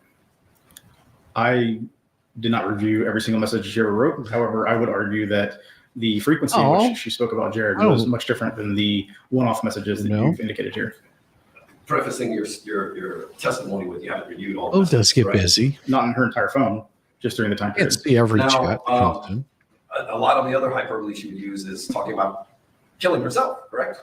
I don't know. I didn't see any You messages. never saw any messages about her killing herself. No, I did not. Okay. And you Oh, know you didn't that see these those? two women, You didn't look at those, huh? in fact, I noticed in some of the state's exhibits, when they talk about killing Jared, much of it is with an LOL followed or some other face emoji. You saw those, correct? There are a lot of those, yes. In fact, they like to rip Jared. Absolutely. Okay. Uh-huh. And there's also comments about, there was that section with the alleged co-conspirator, KJ, and then her communicating with Sue. To another woman by the name of Susan Lee, correct? Yes, sir. Oh, Now, you never spoke to Susan Lee, did you? I believe one of my colleagues did. Okay. Are you Oh. aware that there are no interviews or statements in the discovery having to deal with law enforcement speaking to Susan Lee? No. Okay. Did you read a report by Susan Lee where an officer spoke to Susan Lee? No, I did not. So she is, as you heard Ms. Stifler argue, an alleged co-conspirator, correct? I believe she was referring to Kim Jensen. Well, in addition to another individual, correct? This one. you recall that? I thought she was referring to Kim Jensen. So you're the lead detective in this case. And you have text messages where they're allegedly looking for a hitman. And they call and they're texting someone. You got it right there, black and white, that they're texting a potential suitor for this hitman. And you never go and talk to the person who is the alleged person who they went to go looking for a hitman? I believe the time that we were trying to locate her, her phone number had changed and we didn't have a good address for her. So we were not able to contact her at the time during the messages. Okay, but just a minute ago, you said that you believe one of your fellow officers interviewed her. So now you can't find her? I need to go back and check my notes to confirm. I did think that someone did have a conversation with her, but I would need to reference that. Do you have your notes here today? No, I do not. Why You not? were testifying in a capital death penalty case and you didn't bring your notes? I brought some notes, yes, but in reference to the I don't testimony think that I he knew I was found going to give, Uranus. Well, you knew you were going to testify about Susan Lee, right? more in reference to Kim Jensen. But you knew you were going to talk about Susan Lee, correct? Yes. And you didn't bring any notes having to do with Susan Lee. Jeez, what's wrong with this guy? No, I did not.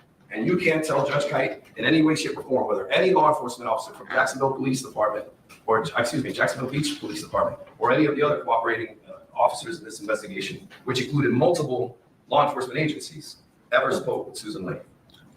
As you stated, there are lots of agencies and there are lots of people who are helping with this investigation. I cannot tell you right now whether or not she was talked to or whether that was in a report. It's something that we need to look into. Okay.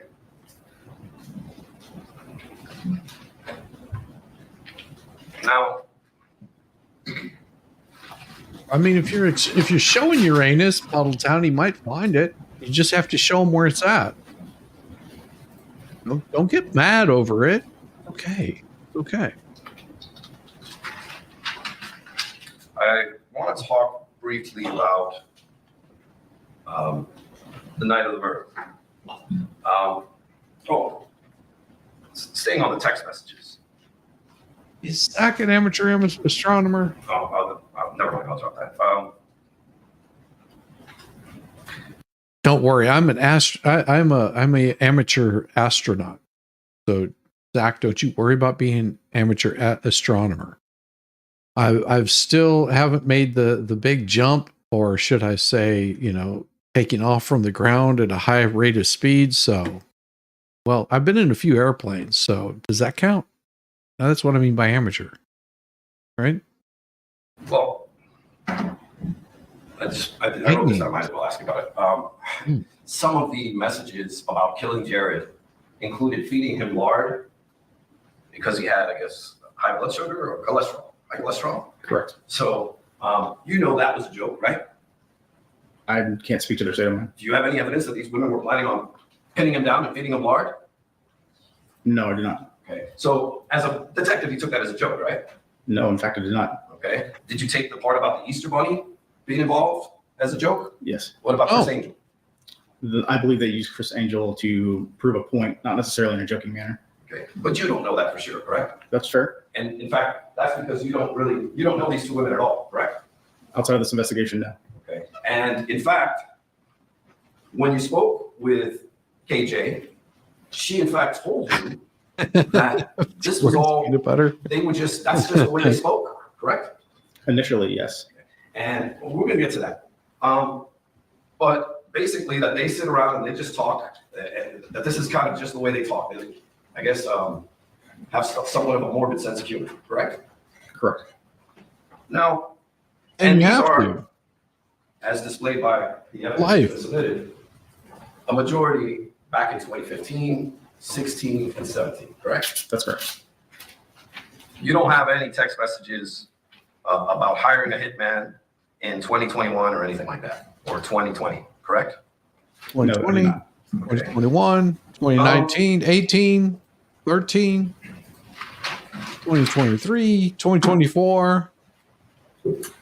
Now, I might again, just have to slap a and hood. I did ask you about this already. You mentioned that, I guess it was your testimony that you didn't initially look at Shanna Gardner and Mario Fernandez as suspects until much later on, correct? That's correct. And that's even though Jared's brother came in quite early on, correct? Correct. And told you about this alleged hitman statement, correct? That's correct. So, she goes to visit Jared's brother and tells him, I'm going to hire a hitman to kill your brother, correct? Correct. And that's also in between the time that he was telling you he had a dream that included a premonition about this case, correct? That's correct. Oh. This was after that was a secondary meeting Okay. after the first one. But he wanted you to follow up on leads having to do with his dream, correct? Or he thought it was important for him to tell you about his dreams. That was correct. Whoa. And did you do any follow up on his dreams? His dreams, the things that he referred to us were things that were already part of our investigation. Okay. Whoa. So dude's having these premonitions. I'm having these visions. That could be quite interesting. How did he follow up with these? And he followed up on this guy's dreams? What were this guy's dreams? What were his dreams? I want to know what his dreams were now. Oh, So damn you it. didn't take that seriously, I take it. Tell me your dreams. Tell me your nightmares. I'm not a person who analyzes dreams. He thought that they were important to him, and they were referencing things that we were aware of. Got it. Okay, so That's now going weird. back to the night of Mr. Bridegan's demise.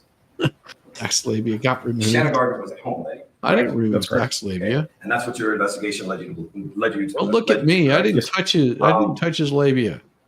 You are aware that there is not a single text message between Shannon Gardner and Henry Tennant that exists anywhere on this earth, correct? No, I'm not aware of that. And of course, Oh, you never found any phone call records between Shannon Gardner and Henry Tennant at any point in time. That's correct. I'm sorry? That I reviewed. That's correct. Okay. How about some other officer from some other agency? Anybody else find ever a phone record between Henry Tennant and Shannon Gardner? hard ass. From all of her known devices to Henry Tennant during the time period that we looked at, there were no phone calls with Shannon Gardner. And if See, now that's an officer that's being a little shitbag. Not that I know of. Okay. You are the freaking lead detective on this. You are the lead detective on it, and you're not finding any messages between her and Henry Tennant. And now you're going to say, well, not that I know of. So did anybody find any of these? Did you find anywhere? Are you doing good? I mean, do you need me to hold your hand? Do you need me to do your job for you there, Mr. Officer? But Lord. Well, from what I heard, that you're the only one allowed to tickle your labia. in fact, Henry Tennant told you that he never even met Shannon Gardner, correct? I don't know that he said he never met her, but he did indicate that he had talked through Mario, that his main point of contact was Mario.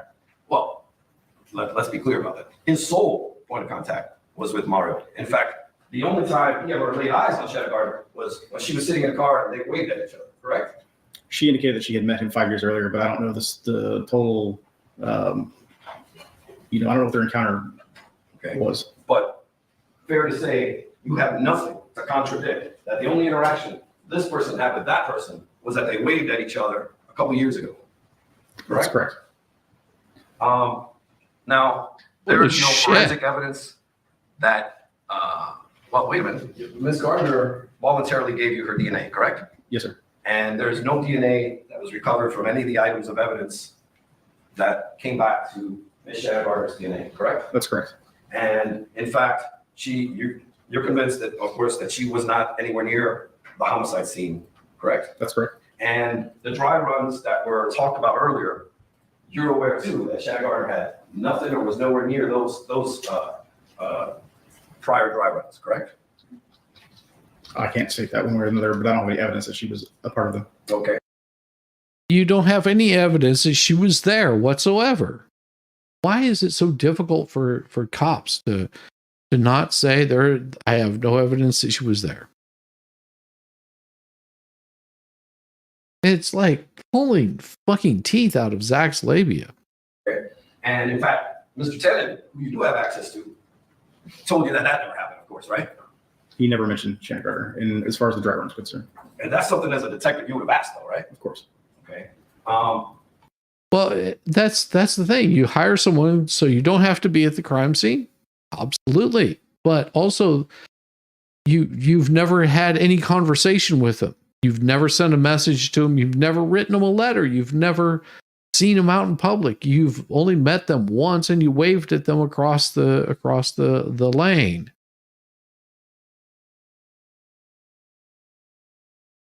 I mean, is it possible that Fernandez did this on his own? Was he doing this out of spite? Was he under her direct order to do this? Is he going to take the fall for all of this? Oh my! Us inquiring minds, we want to know, because I mean, it's amazing to me that throughout all of this, that this defense attorney is making the most. Well, only if you bite them. It only has teeth if you bite them. You know, they get snagged up in there. It's something to do with hair or something. I don't know. What's the motive for him to do it on his own? Well, that's the curious question. Maybe there is a motive for him to do it on his own. This brother that was having dreams, what's to say that he just didn't go and find somebody that was nearby and possibly did this?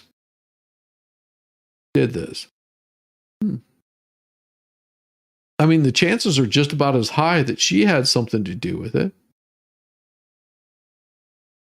But we get more into that later this week. Oh, there's much, much more on this. So fair to say she's not part of that evidence, not part of any of these other things. But let me ask you this. You mentioned this bank account and the money. You're aware that, as we covered earlier, that all the fighting between Jared and Shannon in the courts had to do with money, right? Money. As you stated. If I'm wrong, she'll correct it. Okay? Okay. Having said that, sir,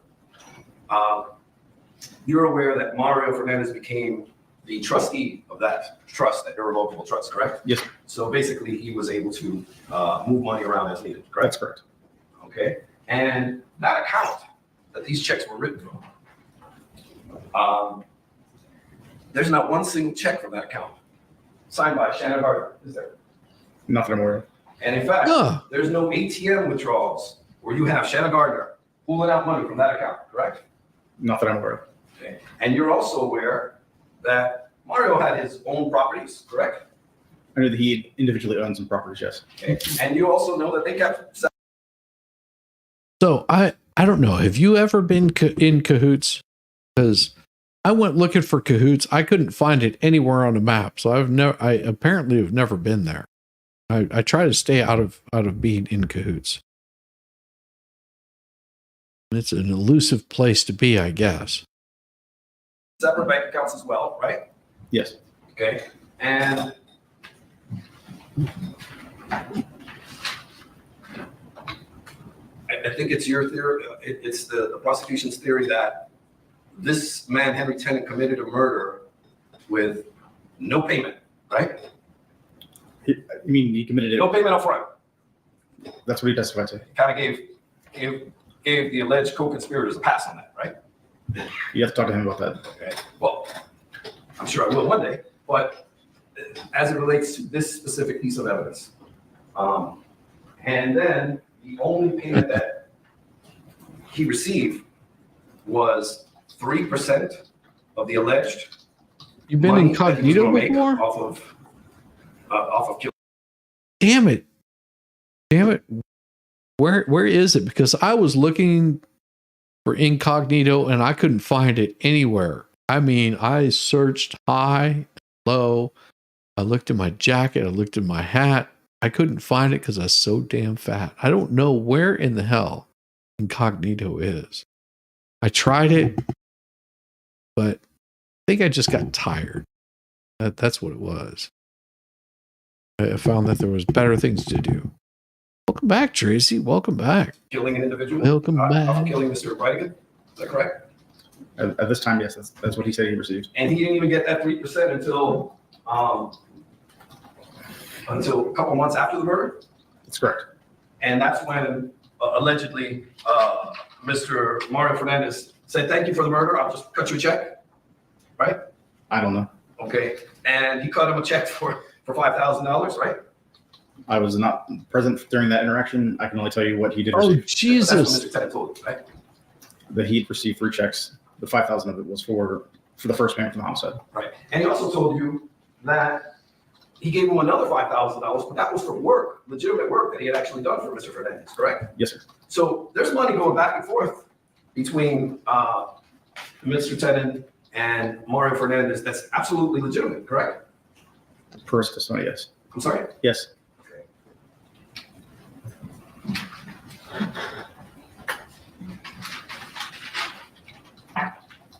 Not making a whole lot of sense here. Now, I want to talk about this, these burner phones and the iCloud stuff. I'm going to kind of loop them together if I can. You're aware, because you read the text messages, that Ms. Shannon Gardner, during the course of your investigation, was represented by counsel, correct? That's correct. Okay. And you know that Ms. Shannon Gardner hired a very distinguished legal counsel in this community, correct? I actually hired an attorney. I'm not Aware that he's the former president of the Florida Bar? I'm not personally familiar with him. Okay. Oh, And you're also aware, based on the text messages and your investigation, that he actually took Ms. Gardner's phone from her, correct? That's what was indicated, yes. Okay. And that he had advised her, or there's something in the text messages that mentioned getting a different phone, correct? That she needed a second phone because her phone had been taken to be downloaded, yes. And that is why there was the issue with the iCloud, correct? She couldn't access, she's got a new phone, so couldn't access that, correct? That is not how I perceived it. I perceived it that she did not want things downloaded to the new phone that were on her old phone. Okay. Fair to say, in today's day and age, a cell phone is a very intimate thing, right? Absolutely. In fact, we don't go anywhere without them. Fair. Some people's cell phones might be a little more interesting than others, Fair. right? And many people, but release your cell phone there, officer. have very intimate things on their cell phone, correct? Yes. And that includes when they use those cell phones to have conversations with people they love, right? Yes. They don't want anyone listening in on their phone conversations, right? That's correct. And that includes people who are absolutely innocent of any crime whatsoever, correct? That's fair. In fact, you wouldn't want me listening in on your phone calls, would you? Absolutely not. Okay, you wouldn't want me going through your phone, right? Nope. Okay, and you wouldn't want me going through your iCloud, right? No. Okay, so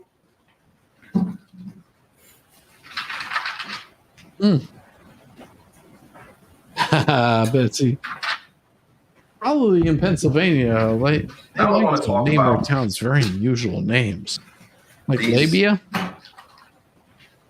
Mm-hmm. very damning statements that you talked about that Ms. Stifler put up on the PowerPoint presentation that were allegedly told to you by KJ. Hmm. When this occurred, this was after she had testified at the grand jury, correct? Well, and was it legal for them to track her and read her messages? If they asked for it in discovery, then yes. If they asked for it in investigation and she gave it to them, then yes. And more than likely, they had a subpoena to track her to see if she had anything to do with this. So there's a possibility that yes, it could have been done legally.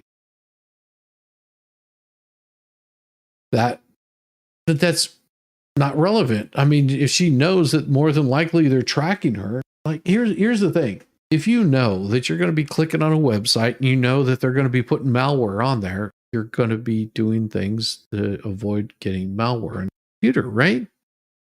Just that would be the thing to do, but you have to go there anyway because this is where the information is that you're looking for.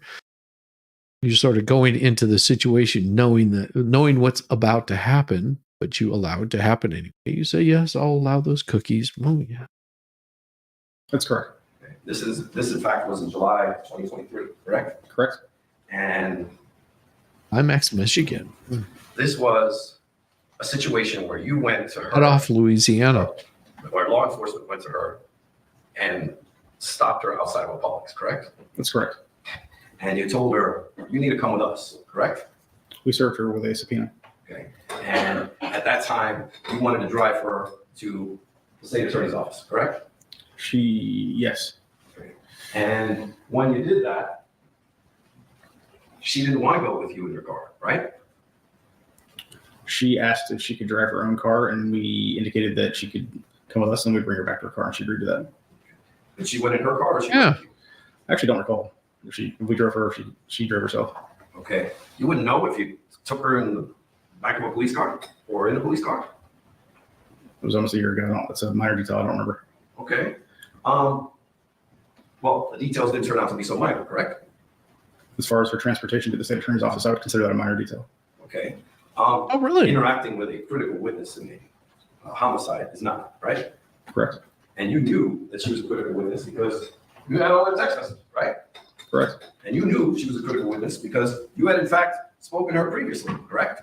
Correct. And you knew that she was extremely close to Jared Bridegan, number one suspect, correct? That's correct. Doesn't look good for Detective. You get Thank to you, the Fist. state attorney's office Not and you looking place good her for in a him. room, do you not? She was put in a conference room, yes. And in this conference room, there was conveniently several posters and things on the wall indicating that she was a co-conspirator in this case, correct? There were her own text messages. Right. You put them up there for her to see, and you walk out the room, and you allow her to sit there and ponder why the police are getting her out of a Publix and taking her to the state attorney's office, and now she's looking at her own text messages about killing someone, correct? Correct.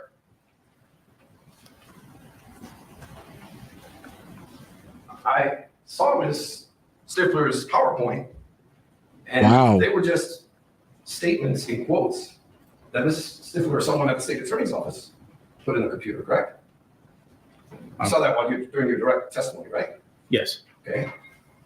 We never heard these statements, correct? Are you saying that I never heard them, or We that? didn't play them for Judge Kite or anybody else here to hear. No, I do not personally have a recording of the statements. Okay. Oh, In fact, she interesting. wasn't recorded, right? To my knowledge, she was not. No. Okay. Wait, you're there, right? I was there for part of her testimony. Okay. I was not in the room the entire time. Detective Lamont was there, correct? Yes. So when you say, wait, you said that you were there for part of her testimony. When you go out for a cigarette, a coffee break, what? She initially met with the state, and then I met with her, and then we all met together. Okay. And when she allegedly made these incredible statements about Mario and his ability to commit crimes and the fact that he had told Shannon he was going to kill Jared if he wanted her to, or all of these different statements, neither you nor Detective Lamont ever took out a recording device to record these critical case-breaking statements, right? No, did not. Was Ms. Stifler there? Yes. Did she take out a recording device Nothing. and automatically start recording these Damn. incredibly damning statements? Not that I'm aware of. Was Mr. Mizrahi there? I believe so. Okay. Did he take out a recording device? Not that I'm aware of. You all have cell phones, right? Yes. Does your cell phone allow you to record? Yes. So, and none of you thought about taking out your cell phone and recording KJ while she's making these case-breaking statements? No, I did not think of the recorder. And that was because Wow. at this point in time, Why not? you put her in a room where you're basically pointing the finger at her as being a co-conspirator to murder. You let her think about it for a while. Then all of you started questioning her quite furiously. Wouldn't you agree? No, not. Right nicely? It was a civil conversation. Was it contentious in any way, shape, or form? Is what your testimony is going to be. I believe the contention was the fact that she had initially given statements that were clearly a lie. According to you, right? Yes. Okay. In fact, you don't know. Well, first of all, we have no way of knowing what she said other than what was put in the PowerPoint presentation by Ms. Stifler, correct? Oh, Correct. that's Did not you good. take notes during this interesting conversation? I did take some notes. See yes. you. Okay. And Seeking you have Papa. them with you here today? No, I did not. Okay. Did you turn them over to Ms. Stifler? No, I did not. And as far as the case file and the discovery is concerned, there's not a single record of these conversations ever taking place, correct? Not that I'm aware of. Despite the fact What? that the most senior people in the investigation and the prosecution were present and received the most damning information to date, correct? We were there to hear the information, but it was not recorded. And at no point when things started getting good, you changed your mind and started recording. No, I did not. Wow. Oh, Detective Lamont, is he a senior? Is he That's- senior to you? so messed up. No, we were same rank. Same rank? Okay. Does he have more experience than you? We were very, we have very similar experience in time. Was it his first homicide investigation too? I'm not sure. Well, I mean, you guys worked together quite a few times prior to that, right? He was in the unit prior to me, so I can't speak to his experience prior to that. He's never shared with you war stories or any stories about his experience. Yes, sir.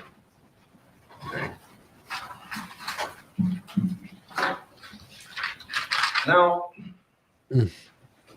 getting back to the day of the murder, Shanna Gardner, you came to find out that Shanna Gardner, in fact, went to Walmart that evening, correct? That's correct. And this was while the children were with Jared Bridegan, correct? Yes, sir. Before I go any further, I want to clear something up.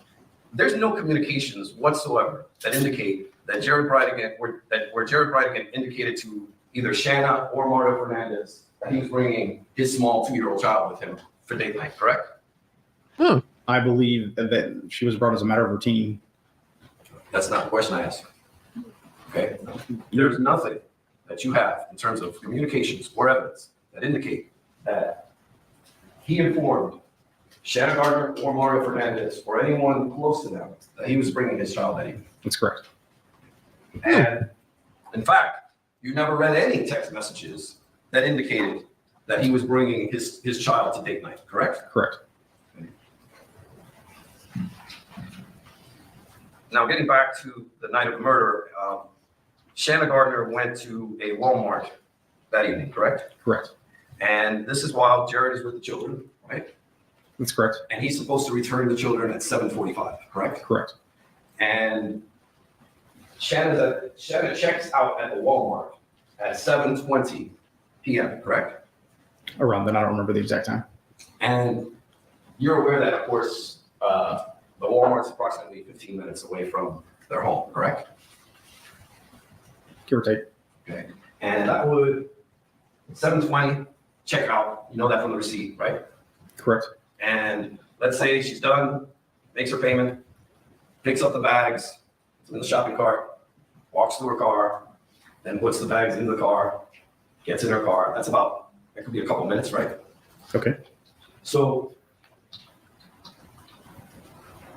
that amount of time plus the 15 minutes puts her awfully close to even not being present Little sis, when how you doing? Jared Bridegan drops off Good the to see children. you. She and the kids all indicated that she was in the kitchen cooking. That's not what I asked you.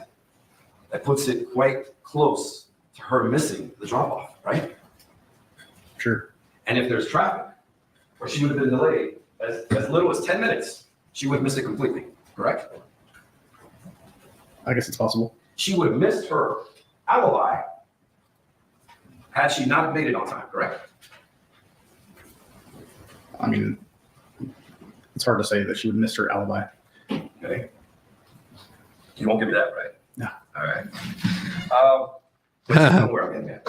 I understand the point you're trying to make. Okay. Well, I'm not trying to, just made it, right? She was very close to missing the drop off, correct? Based upon what you stated as far as what kind of mother she was, I hardly doubt that she would not be home by the time her children were being dropped off. I would agree with There you go. It's not, again, the question I asked you. But I guess it's possible that traffic or a crash or a road closure or a number of delays could have cost her to get home late. Okay. There Now, you go. How hard was that? you testified that when the children got home, that they never saw Mario, right? Oh, yeah. They stated that they thought they saw Mario, but when the psychologists asked them if they ever actually saw him. They stated, well, we think we saw him because his game console was on.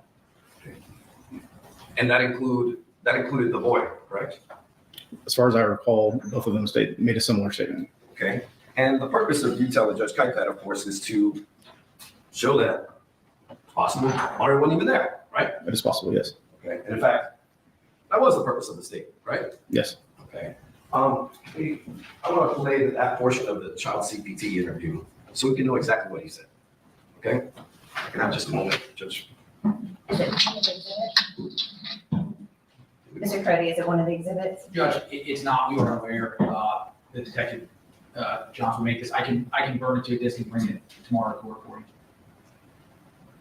Is there any objection? Ms. Depler? So playing just a portion of it out of an hour and a half interview without context.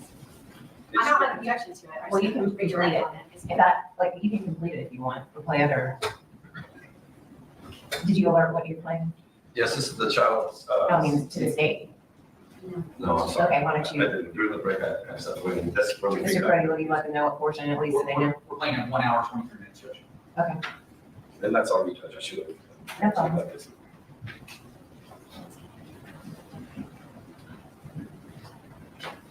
Don't put it up on screen. We don't want to see the interview with the child. What did you eat? How was it? And it was all fun and all that. And then we went to bed.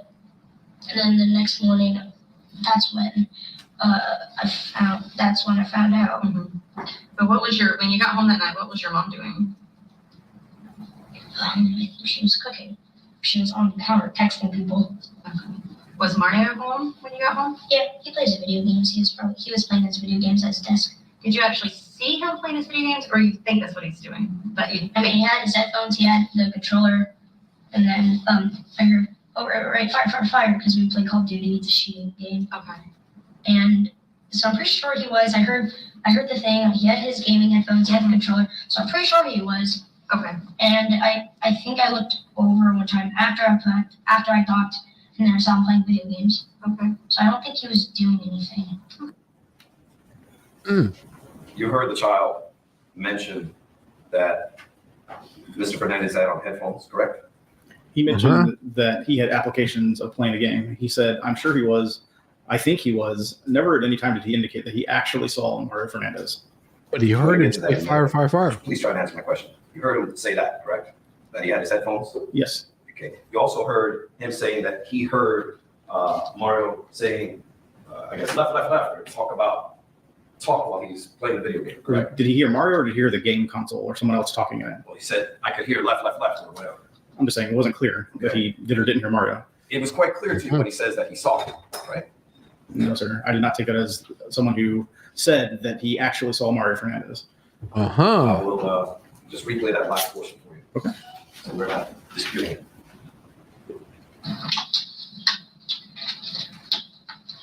My name is Casey Lee. I'm from the Child Protection Team. Today I'll be interviewing Liam. What was it? Did you actually see him playing his video games, or you think that's what he's doing? I mean, he had his headphones, he had the controller. Yeah, his headphones, his controller. Oh, right, fire, because we play Call of Duty. It's a shooting game. Okay. And so I'm pretty sure he was. I heard the thing. He had his gaming headphones. He had the controller. So I'm pretty sure he was. Okay. And I think I looked over one time after I docked, and then I saw him playing video games. Okay. You heard that, right? I saw him playing video games. He said, I'm pretty sure I looked over and saw him playing video games. You heard that, correct?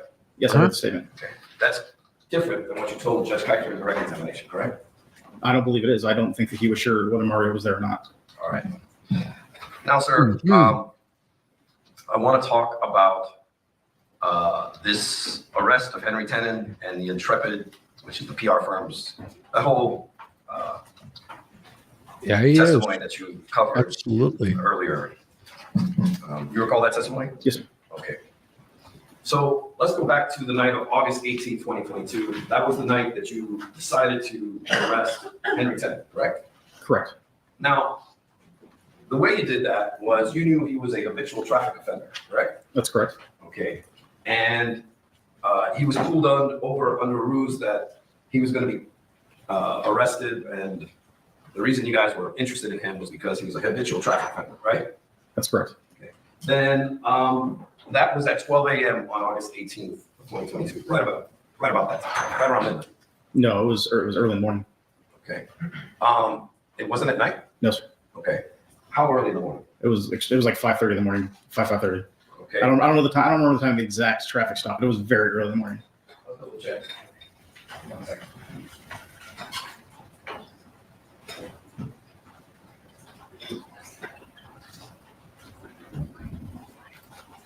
Okay. Fair to say it was 4 a.m., right? Does that sound about right? Like I said, I don't remember the exact time, but it was very early in the morning. I'll give you that. Okay. So about this time, you had already gone to several of Mr. Fernandez's tenants and questioned them, correct? You and other officers?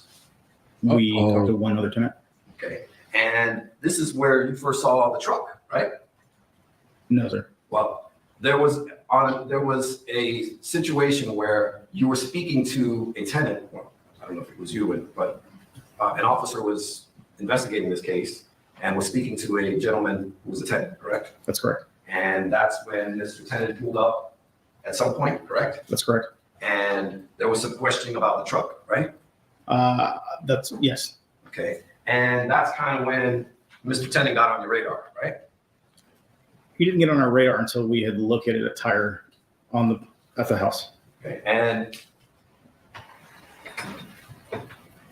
while you're doing this investigation and subsequent to you actually arresting Mr.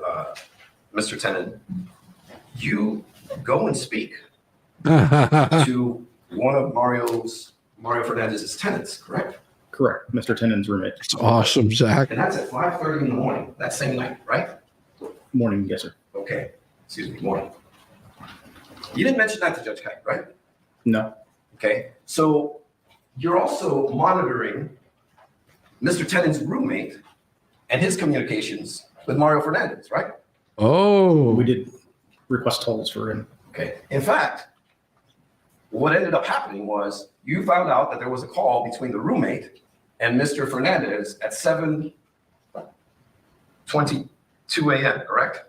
That same day. I don't remember the exact time, but yes, there was a call. And how many times as a homicide detective have you gone and let somebody's roommate notify that their roommate was arrested? wow. Part of the reason that we went and notified him is that Henry Tennant was driving his vehicle, and we wanted to give him an opportunity to retrieve his vehicle. Right, but you're aware that as soon as, not even an hour and a half after you notified the roommate, who was someone that you were questioning previously about the Right. truck, that he made a phone call. You're to alive. Mr. YouTube Fernandez sucks. that same day. Oh, yeah. Correct.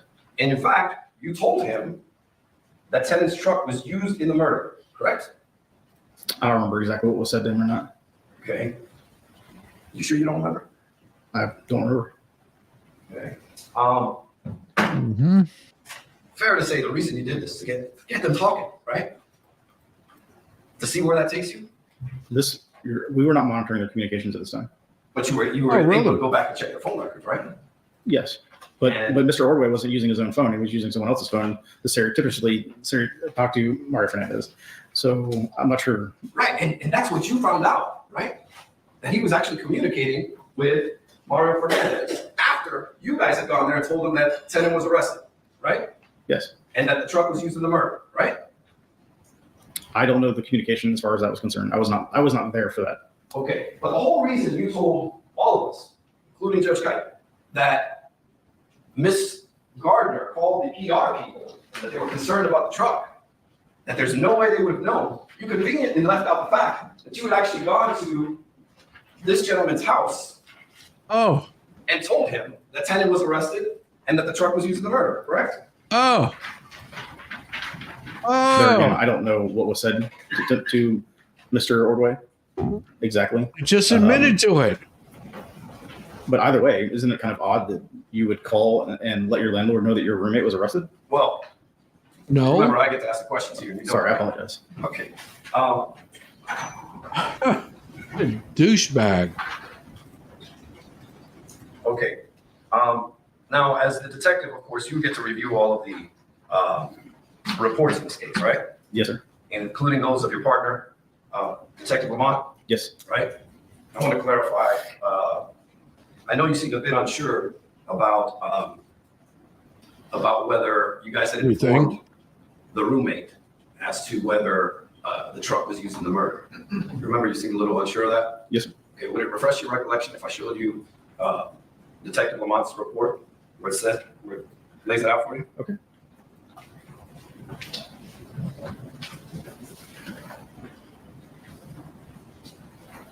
All right, come on, girl. May I proceed? Yes.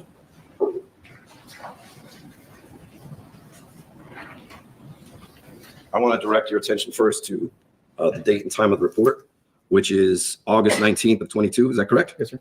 And page 2, where it states, the roommate's name was advised tenant's truck was used in the murder of Jared Bridegan. Did I say that correctly? Oh, Yes, you did. Does that refresh your recollection Oh. as to whether the fact that you had informed the roommate the night of Mr. Tennant's arrest that his truck was used in the murder? oh, Based on the report you showed me, that yes, the officers did inform Ordway that the truck was used not in the homicide. When you say the officer, you're referring to your partner, right? Yes. Detective Oh. Lamont, right? Basically, the second. I don't know how you guys do it. Are you guys equal, or he's second in command here? I'm the lead and he's the guy. Okay. So Uh-huh. fair to say, he's going to tell you everything that he's doing in your case, right? Yes. Including something as No. important as telling a roommate that they just made an arrest on perhaps the biggest case in Jacksonville, right? It was a busy time for us right then, and I can't say we had just arrested him. oh, I oh! was not Now, aware now of you his exact forget. verbiage that he told to Mr. Ordway. And that's not something you normally do, right? To leak to potential witnesses critical information on a murder investigation, right? That's not something you do often. I mean, it was public knowledge that a truck was used in the murder. Well, it was public knowledge that Henry Tennant's truck was used in the murder, right? I think based upon the previous interactions that we had had with Mr. Ordway, he had a fairly good idea that that truck was used. Okay, but my question again was, it wasn't public knowledge that Mr. Tennant's truck was used in the murder, correct? Correct. And that's not something you do. You would agree that that's not good police practice to go around telling witnesses what's going on in a murder case, right? I think at the time we were looking for cooperation from Mr. Ordway, and so we believed him to be involved in this. So I don't think it was from a perspective of we're just giving you, we're leaking information about our case. It was an effort to gain his cooperation. So now you remember, and now you have knowledge of not only the fact that you told him about the truck being used in the murder, but why. I didn't tell him I wasn't there. I told you that. Okay, but now you know why. Now you're kind of recalling why, right? Oh, yeah. I am saying why it's likely that the officers told him that. And you knew before you took the stand today that Mr. Ordway had called just an hour late. Well, actually, he made several calls immediately, right? Yes. And Mr. Fernandez didn't answer the phone, right? I don't remember exactly. But the third call, there was I think, 38-minute conversation, correct? Sure. Okay. And you knew that conversation occurred before you took the stand today and told us that there's no way that Shannon Gardner would have known, or Mario Fernandez would have known that the truck was used in the murder, when you, in fact, had advised a witness of such a fact, correct? You knew that before taking the stand today. Mr. Ordway was advised of the truck. No, I did not know that before today. You didn't know I didn't really? know that You don't know what's specific going on in conversation your own happened fucking case? Okay. You just said a moment ago that it refreshed your recollection that in fact occurred, correct? No, sir. You indicated that. I did not. And you agree with me, sir? No, sir. So you said no, that doesn't refresh my recollection? I'm indicating you that Mr. Ordway had knowledge of this case and that us telling him about the truck was not the same as their leaking information. I did not have specific knowledge of what you showed me, or did not remember what you showed me until you showed it to me. I'm sorry. This guy is an absolute moron. An absolute fucking moron.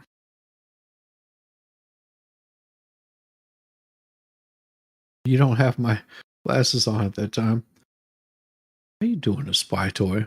This guy is a moron. Like, straight up. Like, he goes, you guys leaked information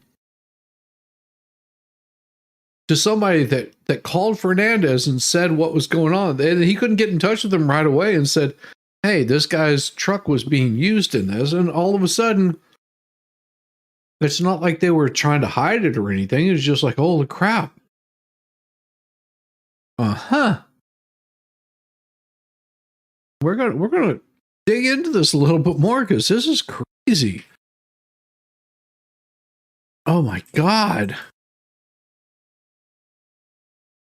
Let's go back and watch that again because that's insane. Based upon the previous interactions that we had with Mr. Ordway, he had a fairly good idea that that truck was used. Okay. Yeah, My because- question again. Yeah, Was it fairly good public idea. knowledge that Mr. Tennant's truck was used in the murder, correct? Correct. And that's not something you do. You would agree that that's not good police practice to go around telling witnesses what's going on in a murder case, right? I think at the time we were looking for cooperation from Mr. Ordway. And so we believed him to be involved in this. So I don't think it was from a perspective of we're just giving you, we're leaking information about our case. It was an effort to gain his cooperation. So now you remember, and now you have knowledge of not only the fact that you told him about the truck being used in the murder, but why? I didn't tell him I wasn't there. I told you that. Okay. But now you know why. Now you're kind of recalling why, right? I am saying why it's likely that the officers told him that. And you knew before you took the stand today that Mr. Ordway had called just an hour late. Well, actually, he made several calls immediately, right? Yes. And Mr. Fernandez didn't answer the phone, right? Oh, I don't remember exactly. But the third call, there was a, I think, 38-minute conversation, correct? so hard to keep up with the lies. You knew that conversation occurred before you took the stand today and told us that there's no way that Shannon Gardner would have known or Mario Fernandez would have known that the truck was used in the murder. When you, in fact, had advised a witness of such a fact, correct? You knew that before taking the stand today. Mr. Ordway was advised of the truck. No, I did not know that before today. You didn't Oh, know. I did not really? know that specific conversation happened until you showed me the report. Okay. You're a just lead said detective a moment on it, you ago, don't know? You refreshed your recollection that that in fact occurred, correct? No, sir. You indicated that. It did not. And you agree with me, sir? No, sir. So you said no? Oh. That doesn't refresh my recollection? I'm indicating you that Mr. Ordway had knowledge of this case and that us telling him about the truck was not the same as their leaking information. I did not have specific knowledge of what you showed me, or did not remember what you showed me until you showed it to me. Uh-huh. So you're essentially clarifying your prior statement when I Oh, asked have you if it refreshed your recollection as to whether police had notified Mr. Ordway of the truck being used in the murder, right? I do not remember reading that before today, is what I'm saying. Now, you would agree that this report was turned over in the course of this discovery, right? Yes, sir. And that, of course, the prosecutors would have this information, right? Yes, sir. Exactly. I wouldn't have it unless they got it, right? Correct. You don't give me Right. reports, you have them to give it to me, right? That's correct. So before taking the stand and making representations that there's no way Ms. Gardner would know that the truck of Henry Tennant was used in the murder at that point in time, or talking to the PR people, it's not true, is it? You're asking me to know what Ms. Gardner does and doesn't know. So in other words, Oh, you've been can't see telling that. what she's supposed You to were never know. questioned in any way, shape, or form about you or Detective Lamont or any other detective going to visit Mr. Tennant's roommate at 5:30 in the morning to tell him, hey, your roommate's truck was involved in the murder, correct? You weren't asked a single question about that, right? about telling Mr. Ordway that? Yes. No. Oh.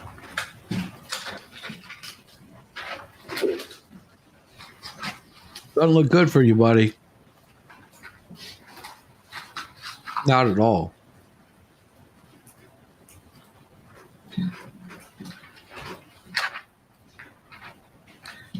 Sir, you mentioned that there was animosity between Jared Bridegan and Shannon Gardner because he wanted the children to be brought up in the Mormon faith, but she did not, correct? That's correct. that a source of contention was Ms. Gardner not wanting to have one of the children baptized, correct? Correct. Is it a fact, sir, that Ms. Gardner, in fact, encouraged and was fine and was very supportive in terms of the child being baptized? I think on the surface, she made that representation to her On the child. surface, oh. But it's also in the text messages that you reviewed in this investigation too, correct? There were some text messages between her and Kim Jensen where she basically stated that she did agree to it, yes. Okay. So that statement too is not exactly correct.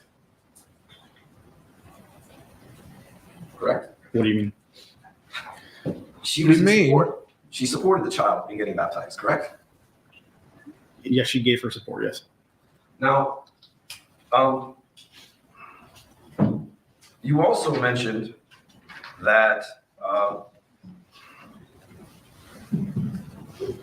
Well, he's on while the opinion too. child's CPT interviews were going on, that Mario Fernandez decided to go to bail and go to Canada.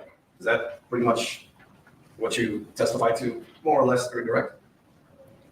One of the children said he was going to Canada. I never indicated that he was going to Canada. Well, you testified about it, right? I testified about his trip, yes.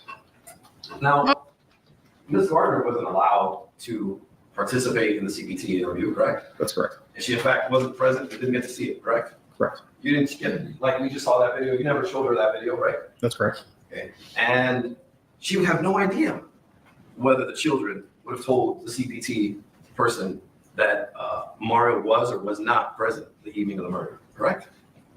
I would assume that she discussed the interviews with them, but no, she would not have been present. She would not have acknowledged what they said. She would have no idea what those children told CPT, correct? I'm sure she would by asking them. Well, when in fact they were asked, when in fact, if in fact she asked them, she said she could, but you don't know whether she did, correct? I do not know if she did or not. However, there were statements that were made by Mr. Bridegan that the children were often coached. So Mr. Bridegan never So told me you that the children hey, were Mr. coached. Bridegan coached his children? Is that what you're saying? Now, you also talked about this 5-month period where Ms. Gardner, you were concerned about her fleeing, that she was traveling around all over the place, right? that's correct. Okay. Sir, you're aware that after there was a gap between the arrest of Mr. Fernandez and Ms. Gardner, correct? Yes, sir. Okay. And this 5-month period is during that time, correct? That's correct. Okay. So what you represented to us was that she was moving around and staying at an Airbnb in Tallahassee and then going other places, correct? Like Orlando? I don't think you mentioned that, right? No, the only places that I know that she was at was The Airbnb. Tallahassee and Savannah. Okay, and Savannah. Oh. Now, you're aware that Ms. Gardner's counsel at the time had in fact sent an email that advised the state that Ms. Gardner was willing and able to surrender herself at any time should they decide to charge her, correct? I am aware that email was sent, yes. Okay, and at no time did either you or any other law enforcement officer or any prosecutors pick up the phone and call her counsel and say, I know. hey, let's No, do it on the Heidi. TV show. Bring her in, Horrible.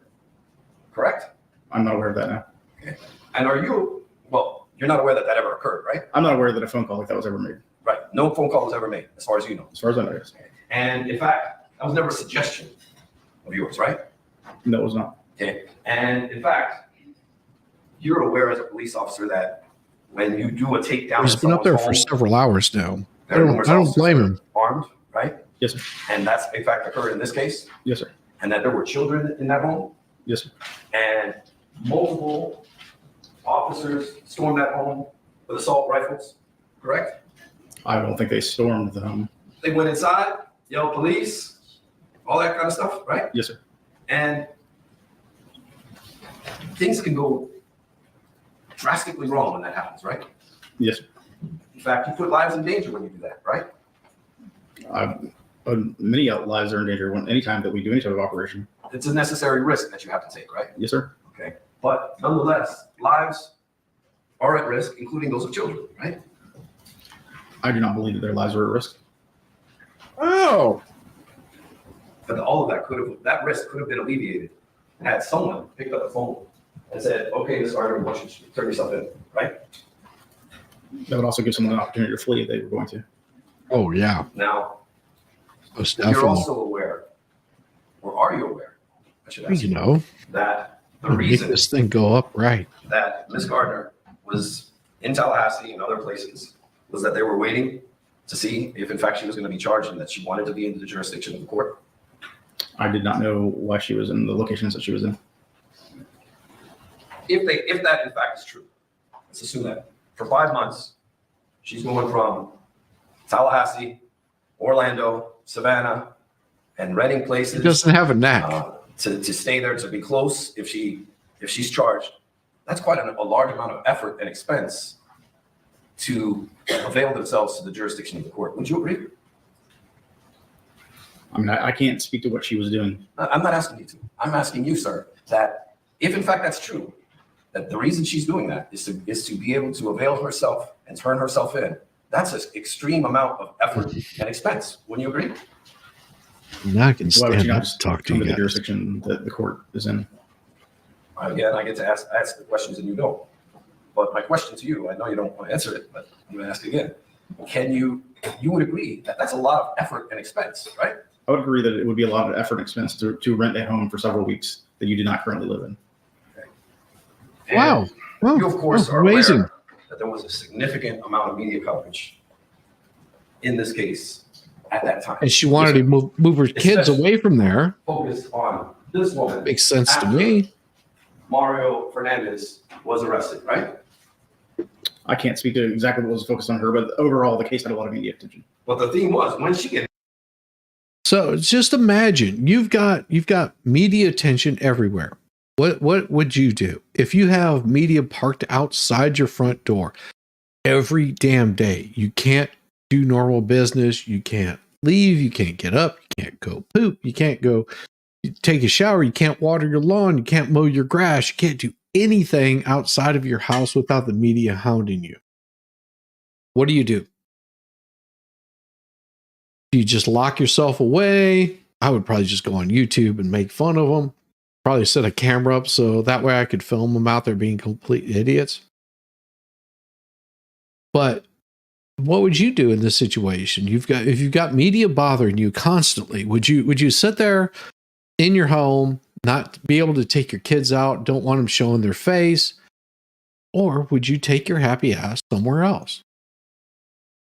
Rent a house for a couple of weeks and say, maybe a month, and just say, I'm out of here. That's what I would be doing. I would be just like, I'm out. I'm out for just, period of time. At least my wife would. Me, like I said, I would probably set up a camera and just film them filming me. Set it up on a 24-hour stream and just be like, these people are such idiots. Why are they harassing me? getting arrested, right? Honestly, God, I don't pay attention to the news. But yet you leak stuff to them, Occasionally when Oh, it's necessary. and you leak stuff to them specifically about this issue. Someone was getting oh, arrested, specifically Mario. Yes.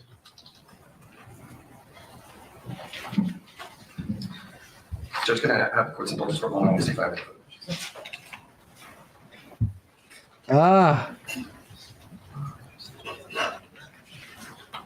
he got destroyed on the stand.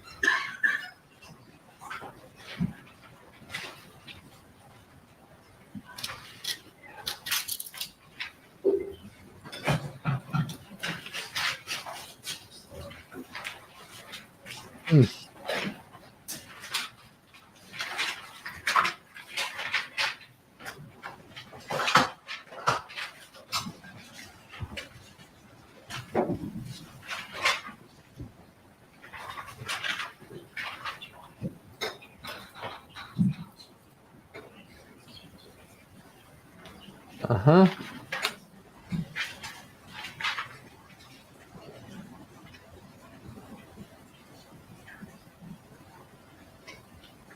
Fast forward a little bit. Come on. Taking too much time. You're aware that Mario Fernandez was basically in charge of all the finances while he was married with Jared Bridegan, correct? Yes, sir. Okay. And he wrote all the checks, including to the children's schools, that sort of thing. Yes, right? sir. Okay. And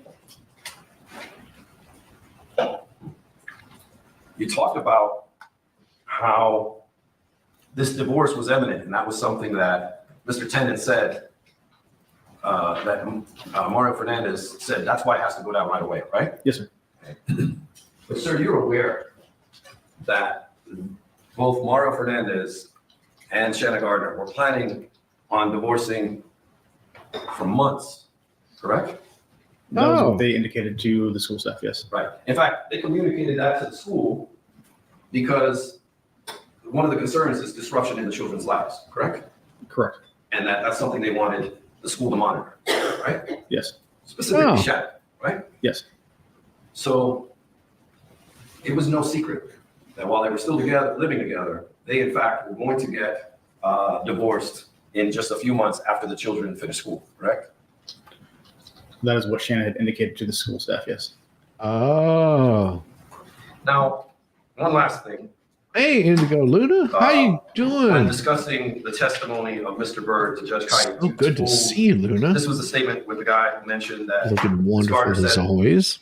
she wanted to find someone who could shut people up. Yes, sir. Remember that? And then you testified that you took it to mean murder, right? That's what Mr. Bird stated. Mhm. That Mr. Byrd stated.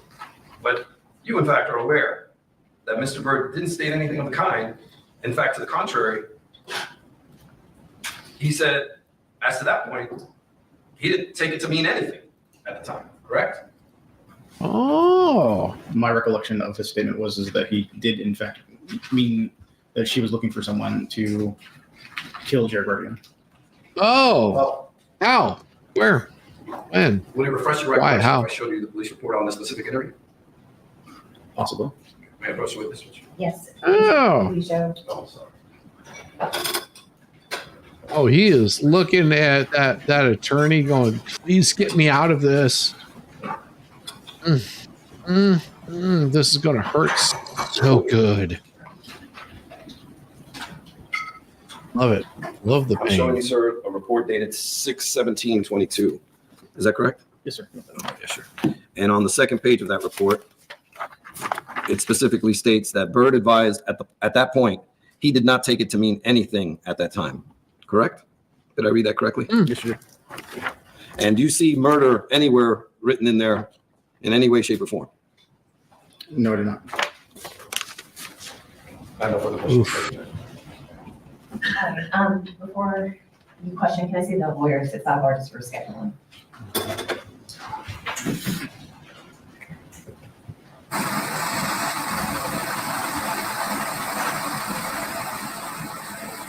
Oh, damn them and their sound. I don't want to hear the static. All right. There we go. Oh, come on. Up. Up. Up. All right. So there was audio being played. Simply direct.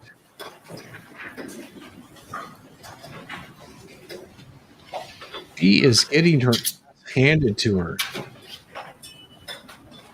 in the worst possible way. Second Johnson. Ask you a few things that follow up on what the defense counsel asked you about. Kim Jensen's testimony or her statements, KJ's statements that you were present for, she also gave testimony at a grand jury proceeding in February of 2023. That's correct. And you had the opportunity to review a transcript of that testimony, which was unsealed by defense counsel. And in that testimony, she made the same statements regarding Mario Fernandez on his statements in Hawaii, correct? That's correct. And she also made statements to the grand jury under oath before being put in your car and taken to the state attorney's office that Mario Fernandez frequently spoke about taking care of Jared during times of trouble in their marriage, correct? That's correct. So the reason that no recorded sworn statement by the lawyers was taken of Ms. Jensen is because there was a discussion. In your opinion, Ms. Jensen was still minimizing and withholding, correct? That's correct. Oh, minimizing, withholding. As far I love as that. date nights, you conducted interviews with Ms. Gardner, Mr. Fernandez Aldana, and Jared Bridegan's wife at the time, Kirsten Bridegan. And you were mentioning that as a matter of routine, all four of the children were at date night for the most part. That's correct. Yep. And on that particular night, the youngest child wasn't there, but BB had a very close relationship with LB and particularly AB, correct? That's correct. And she was always at date night for the most part. Correct.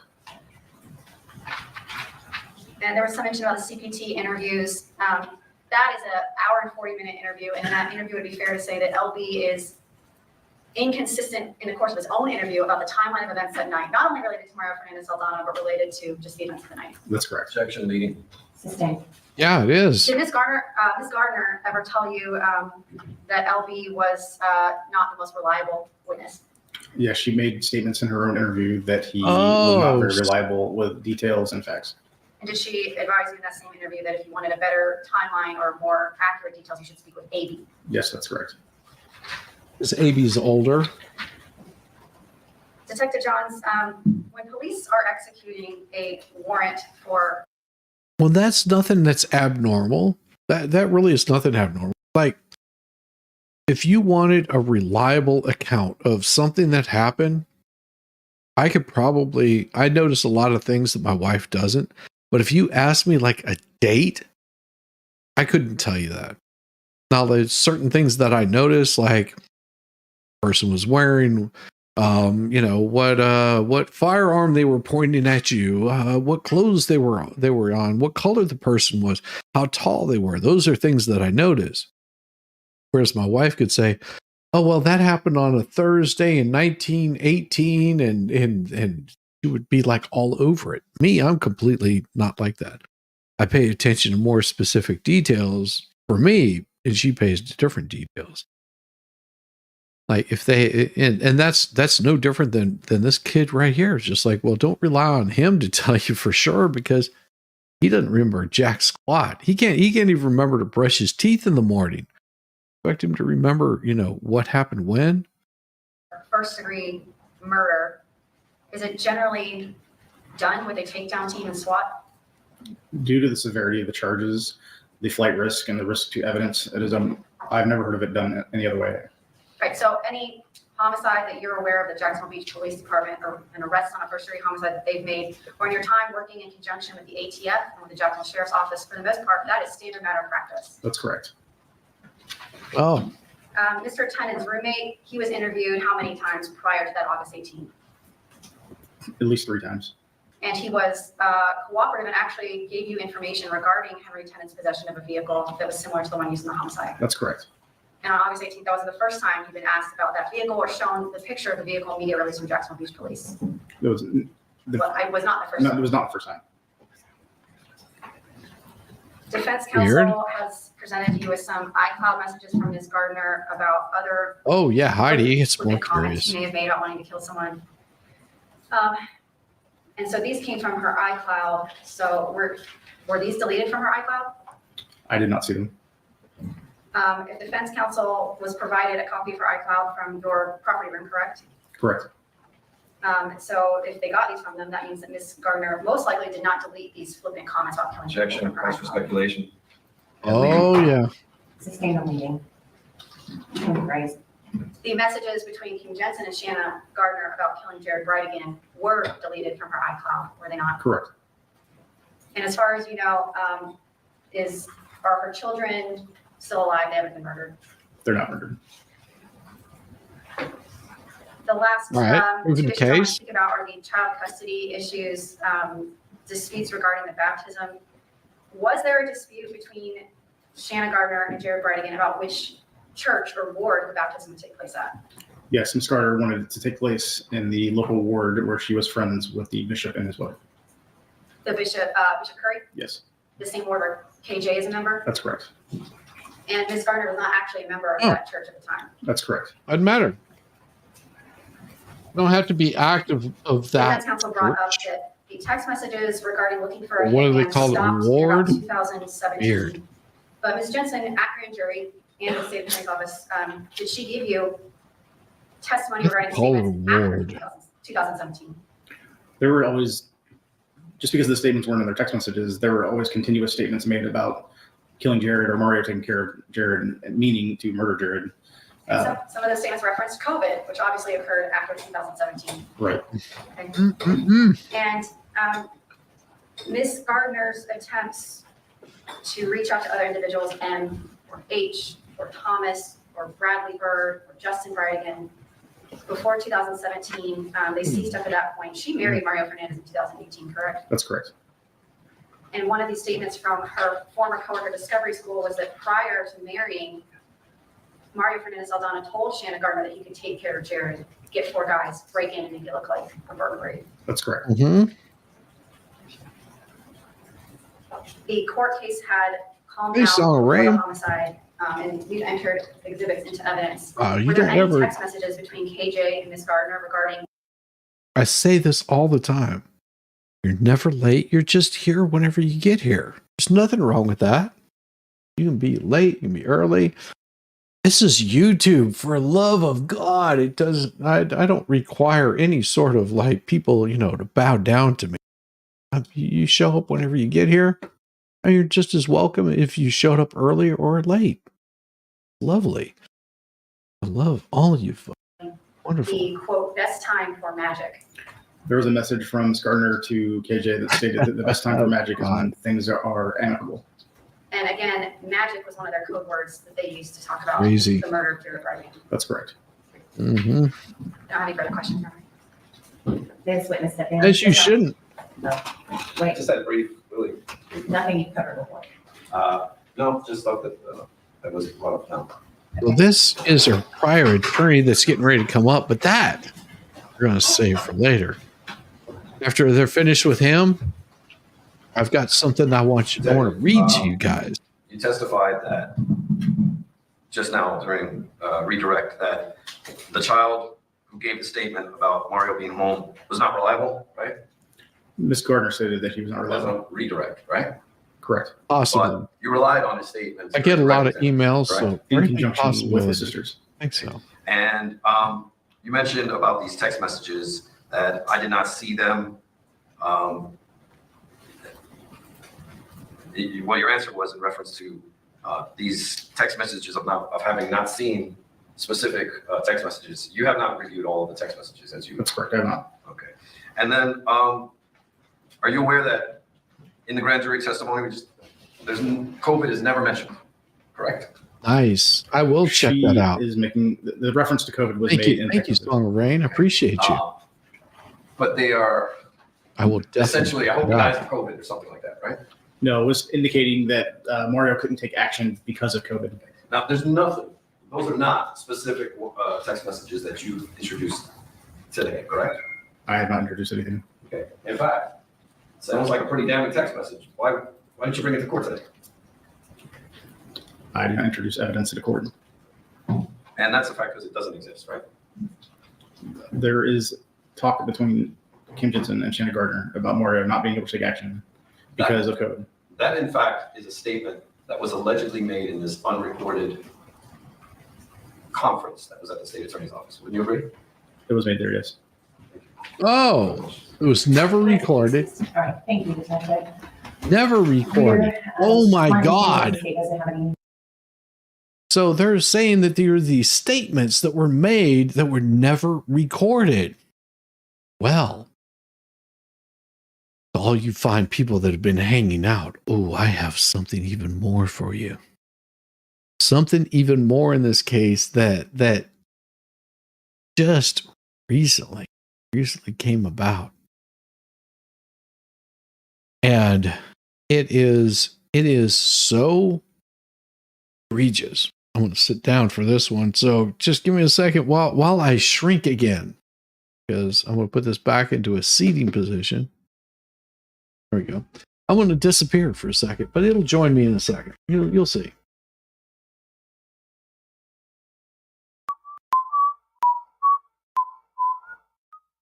Makes me look like I'm really short. I am a total midget. I am a midget. Why won't you come down here to my levels? Oh my God. There is something screwy about this. What exactly is it? We will get to that very shortly, as soon as this thing gets to a nice level where I can pull this up. Where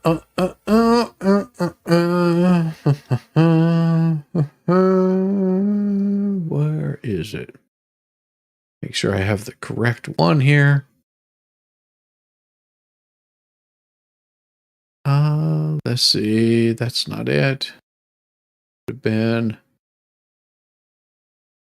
24. And I want to make sure I have the correct one. Here it is. Yes. Yes, and yes. This is where it gets crazy.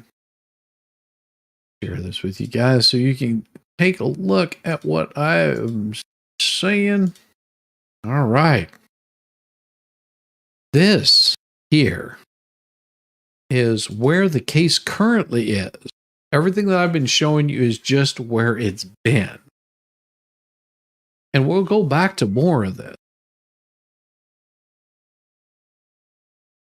Comes now the defendant, Shauna Lee Gardner, by and through her undersigned counsel, blah, blah, blah, blah, blah, blah. States as follow. On Friday, August 16th, 2024, this honorable court, sua spumante, raised the sanction of dismissal for discovery violation and queried what authority allowed the court to dismiss the charges against Shauna Gardner. In response to a discovery violation, the court has the authority under Florida, a criminal pro, to enter such an order as it deems, just under the circumstances, including dismissal. The defense renews all arguments for the previously requested sanctions, but seeks to fully consider the authority on the specific sanction of dismissal. This is only for Shauna. This has nothing to do with Tennant or Fernando, whatever his name. Defendant stands before this honorable court charged by indictment for one count, and it just basically names what the counts are, what the sanctions are for that. Defense does not deny the tragic shooting death of the decedent by Henry Tennant. However, there is no evidence of support of Shauna Gardner's alleged participation in the fatal shooting on February 16th, 2022. Furthermore, the defense remains steadfast that Shauna Gardner had no participation in any conspiracy to solicit the shooting death of the decedent. You notice the date. This isn't too long ago. This was just late last month. On August 16th, 2024, the defense fully revealed that the state had fabricated the evidence of conspiracy to mislead the court of Shauna Gardner's knowledge of the decedent's death. Based on the discovery violations. Oh, this one is one that you want to be paying attention to, Song of Rain. Entered an order granting the following relief. A special jury instruction to draw an inference in favor of Shauna Gardner that the jury may view that after being placed under the oath, Detective Christopher Johns of the Jacksonville Police Department, the one that we just watched, made false statements before this court regarding the investigation of Shauna Gardner, excluding all text messages between Miss Jensen and Miss Lee, excluding all alleged statements made by Miss Gardner as alleged to have been relayed to the state by Miss Jensen during the July 2023 interrogation. Granting Miss Gardner a bond upon consideration of the state's conduct and statements of Miss Jensen and Miss Lee. And part 5 was to disqualify the Fourth Circuit State's Attorney's Office to ensure Miss Gardner has a conflict-free and ethical prosecution of her pending charges. The court, upon finding this discovery violation of the prosecution, may dismiss the charges. And then it goes on to quote these things through Gigolo. Defense filed a motion to release the defendant on bond to prohibit the state from using certain evidence at trial based on the state's failure to disclose favorable evidence and other relief. In other words, they had proof that would have showed that there was no reason for them to bring this against her. Then on Friday, August 16th, 2024, the motion was argued to the court with competent and substantial evidence that the prosecutors intentionally misled this court with false testimony as follows. False presentation of bank statements in a murder for hire allegation. The trust funds presented by the prosecution relied upon by the court were funds tied to the legitimate payments in 2021 and independent of any illegitimate purpose. B, misrepresentation of hitman text messages from 7 years prior to the homicide. Prosecutors and Detective Johns failed to inform the court that witnesses explained the hitman messages were a 20-year-old standing joke. C, the funeral potatoes text messages were misrepresented as code for the killing of the decedent. The prosecution failed to inform the court that church members prepared funeral members for members of the LDS church family community. The statements, "I'll take care of it," or "missed opportunities" were known as catchphrases often repeated by Mario Fernandez and were made independent of the homicide. Detective Johns falsely testified concerning his interactions with Linda Lucidia and Chris Thomas in Utah. Linda Lucidia did not hide from Detective Johns. The expulsatory interviews between the prosecutors and Kim Jensen were not ever recorded. Once the first two prongs of the gigolo violation were established, the state bears the burden of showing that the false evidence was immaterial by showing that its use was harmless beyond reasonable doubt.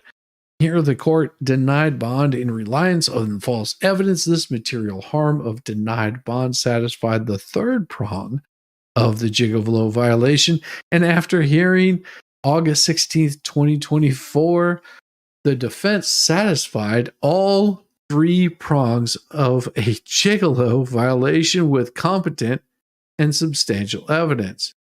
And then it goes on to state by all of these principles that it handles. The sanction of dismissal is available for due process violation of knowingly using false evidence on the authority of Gigolo versus United States and all the cases that are cited above.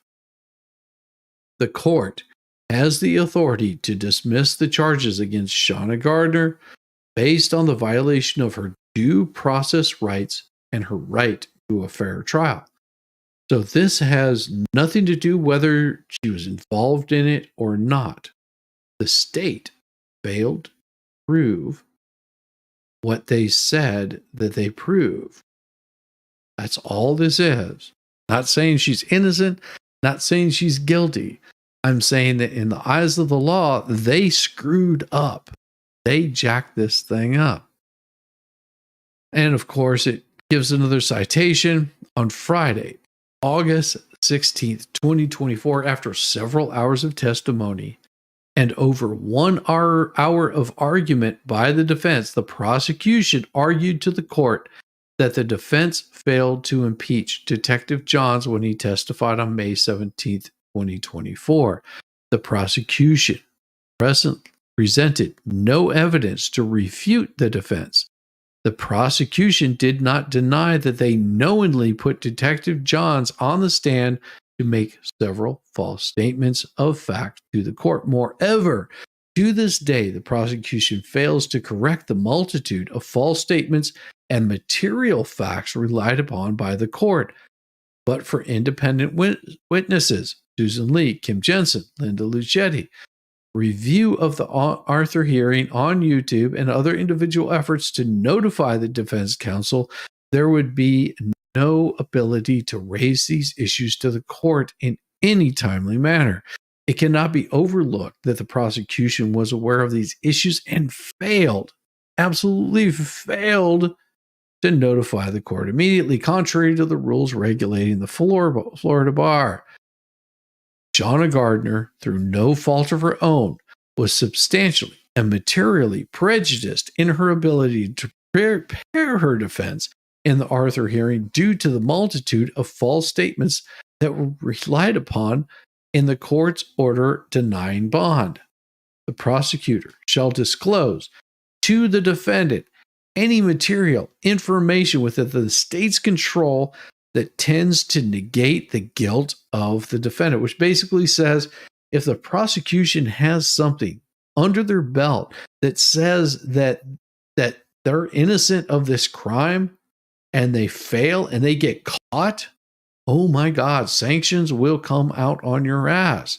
In Florida, the rules for discovery violations authorizing the sanction of dismissal were never intended to furnish a defendant with a procedural device to escape justice. In this case, jeopardy is not attached. It is an argument against dismissal for Brady discovery violation. And it goes through State versus Hilliard. Held the trial court did not abuse its discretion dismissing the information for numerous discovery violations. So saying this isn't abnormal, it's happened before.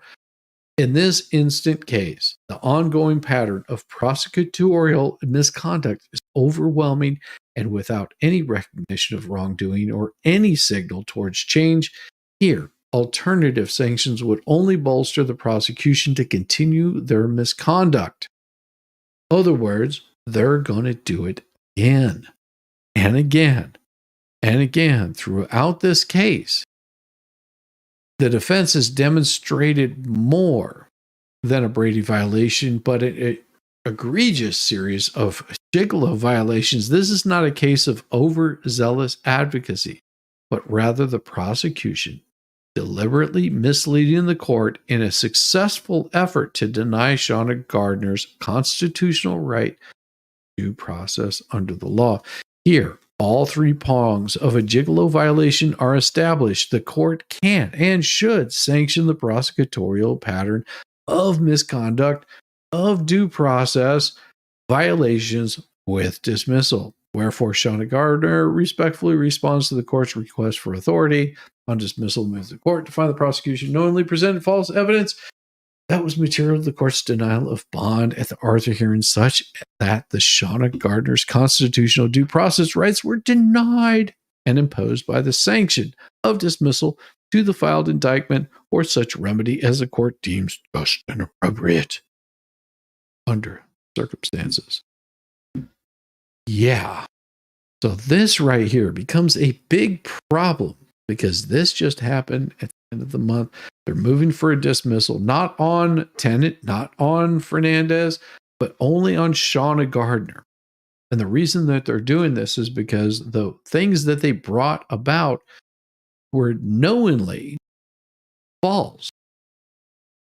That this was an ongoing joke that had been something they'd been talking about for 12 years, long before they were married. It's an ongoing joke. Like my wife and I, we make rude jokes to one another on a regular basis.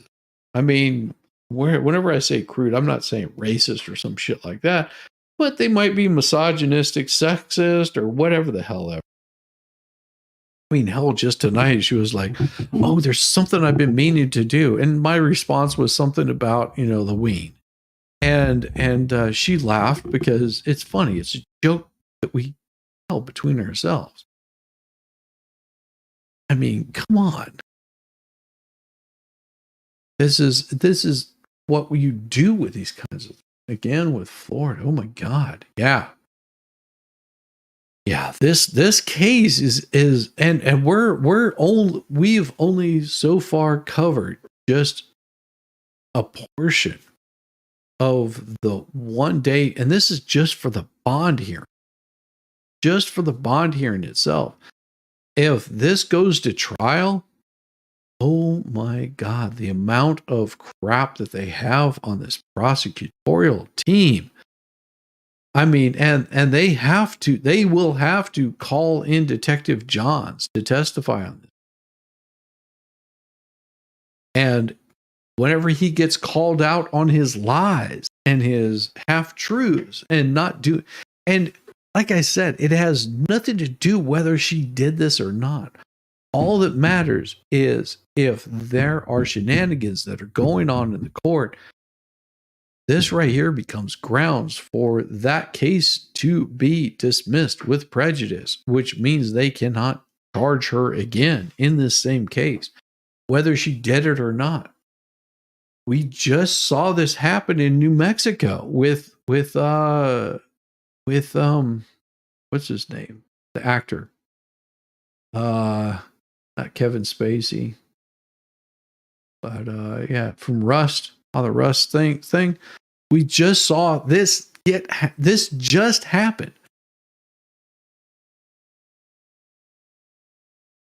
Alec Baldwin, thank you. I knew chat would be on top of it. The case just got dismissed with Alec Baldwin over the same bullshit. So whether he did it on purpose, whether it was an accident, it doesn't matter. He just walked because they withheld evidence. That's the same thing that they're doing here. The exact same thing. I mean, the state could probably, no, actually they can't. They can't try him again. Sucks to be you.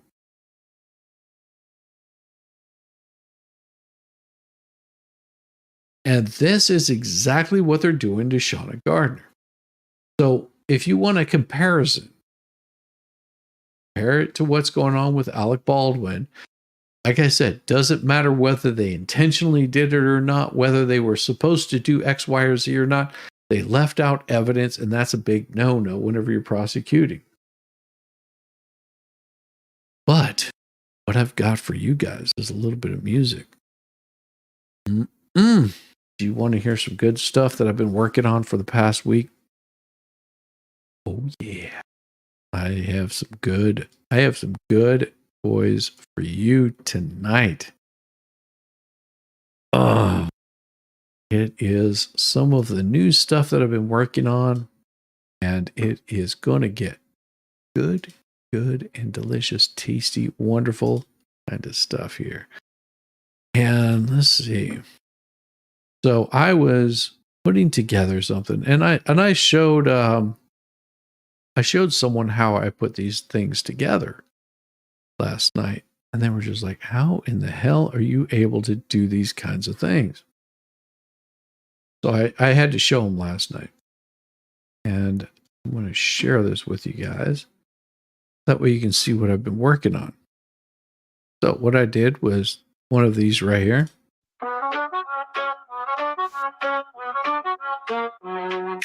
Bright light shine in the alley tonight. This one.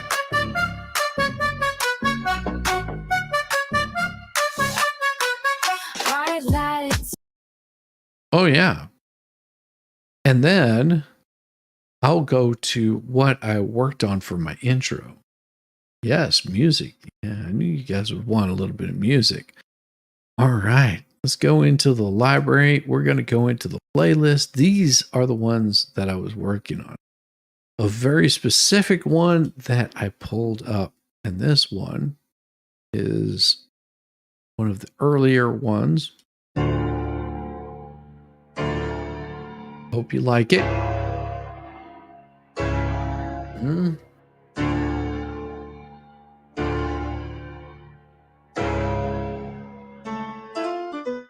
Heartbeat pulse, echo lost drum pound. Hold me close, watch the world spin round. Whispers graze my skin, spine chill climb. His love reigns supreme in this heart of mine. Morning glow in his eyes, dawn's pure gold.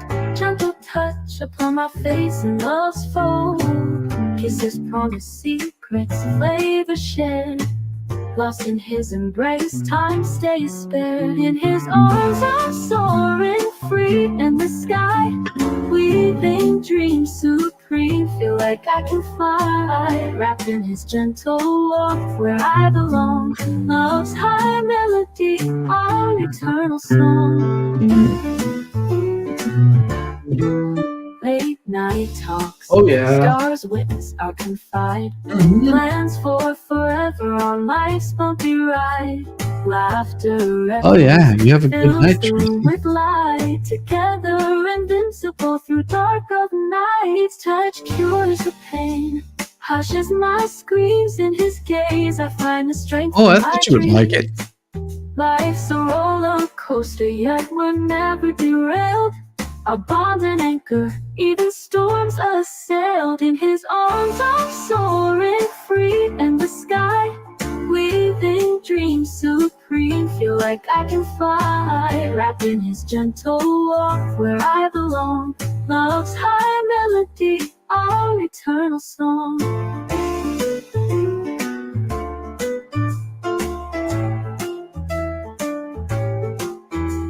Mm-hmm.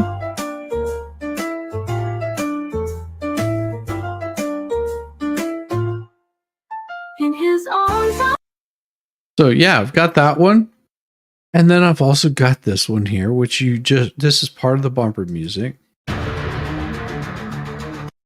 But there is another version of this one.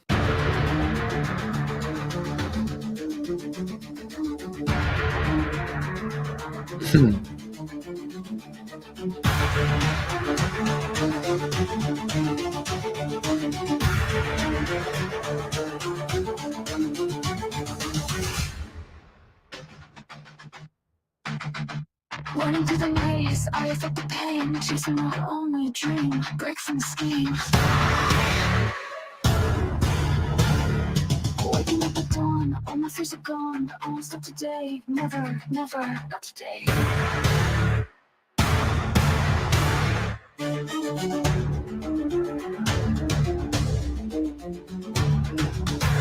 Oh yeah, love different genres of music.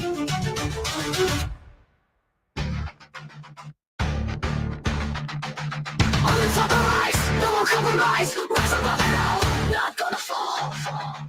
Step by step I go, faster than the flow. Broke through every chain, I will not be contained.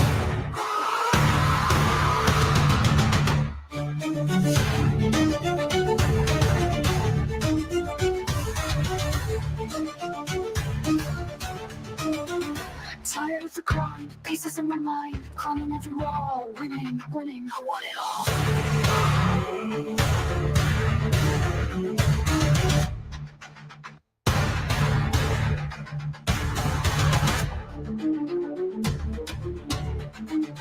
Oh yeah. Grind, pieces in my mind, climbing every wall, winning, I want it all.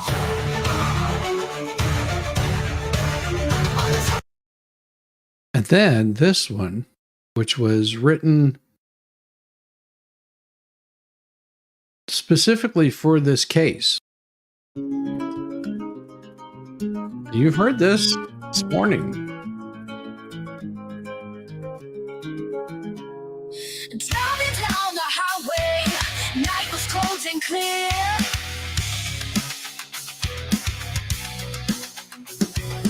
Sudden bump beneath us, something wrong I fear. Pulled over to the shoulder, saw the flat tire spin. Kneel down in the gravel, change the wheel begin. Caught off guard. And that's it, huh? Underneath the stars, rolling in the dark, life broken in shards.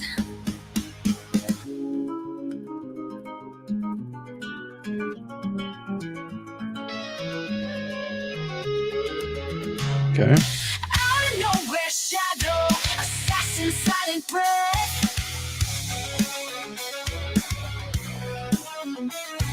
Eyes wide with shock now, facing sudden death. In death.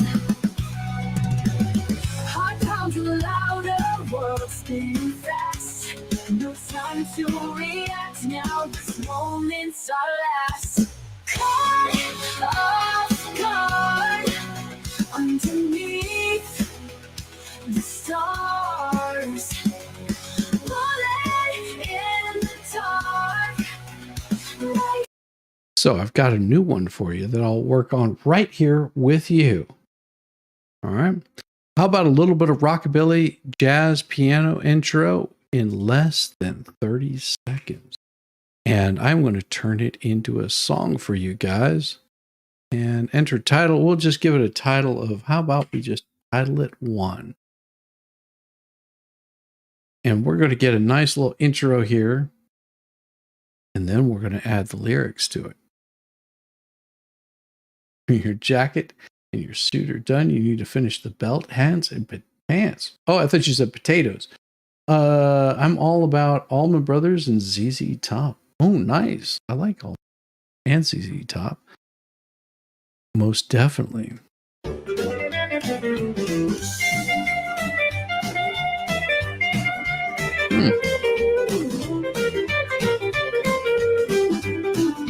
Okay.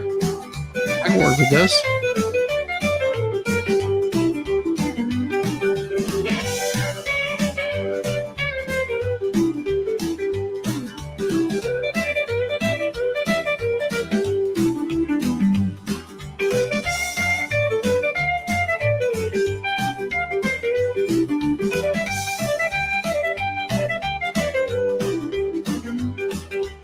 I could use about the first 30 seconds of it. Let's see the next one.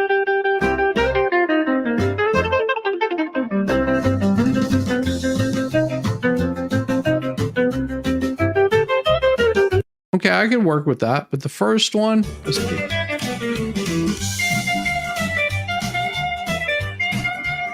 5, 6, 7, 8, 9, 10, 11, 12, 13, 14, 15, 16, 17.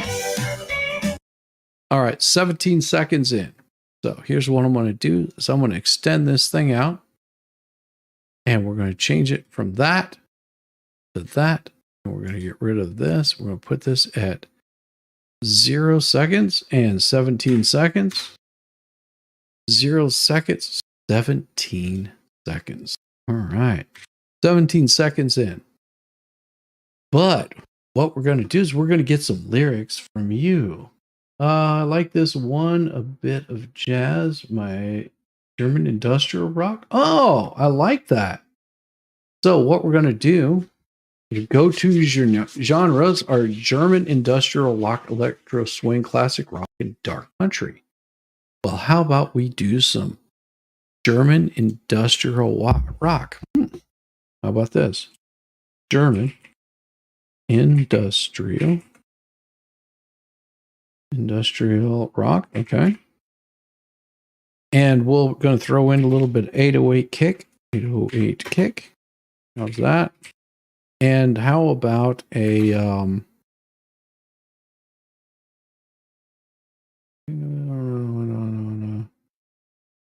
okay. 120 beats per minute. Beats per minute. That works for me right there. All right. So what kind? You raise your daughters that way in arts and music. Let's see. How about we do this? Right? About a song that swings. Right about a song that swings. And teaching your daughter to appreciate the arts and music. Okay. Let's see. Right about a song that swings and teaching your daughter to appreciate arts and music. All right, let's see what we come up with. And I think we'll have some lyrics here just shortly. Write a song that swings and teaching your daughter to appreciate the arts. Tap your toes to the beat, feel the rhythm so sweet. Twinkle lights on the street, dancing, blah, blah, blah. All right, so Now that we've got that, what we're going to do is we're going to put in here. I'm going to put in here a little bit of information that's going to make this thing really groove. We're going to put in 24 bars of 808 kick. 808 kick. And kick. Intro. And that's what we're going to do for an intro. 88 bars of 808 kick drum. All right. 24 bars of 808 kick drum. Intro. And then we're going to add that from intro. Let's put a space in there. This is the bad part of having to type these things out. And then what here underneath the chorus, we're going to put in a hook. And then underneath the chorus, under verse 3, before we hit chorus or the melody. All right, verse 4, we're going to put in a keyboard. Get this right here so I don't mess this up. Keyboard solo. Keyboard solo. We're going to do this for 24 bars. All right. And then we're going to put in a bass drop.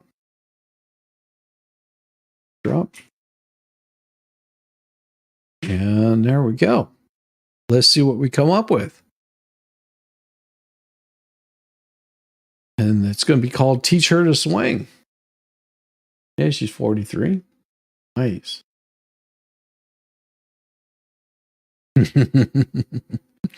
Now you see what I do on my time off whenever I'm having fun. Look, we even have a song. Feel the rhythm so sweet. Twinkle lights on the street, dancing hearts where we meet. Paintbrush in a small hand, colors spread like the sand. Notes from the grand old band, dreams we can understand. Take you closer to baby, feel the rhythm so sweet. Twinkle lights on the street. Nope. Dancing Didn't have it.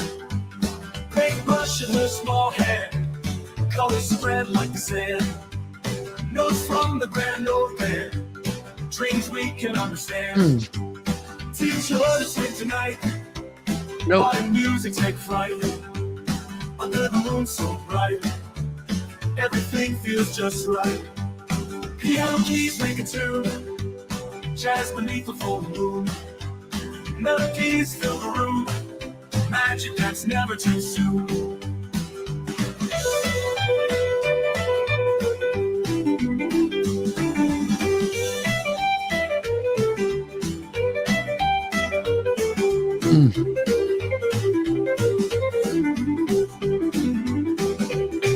Lyrics aren't right.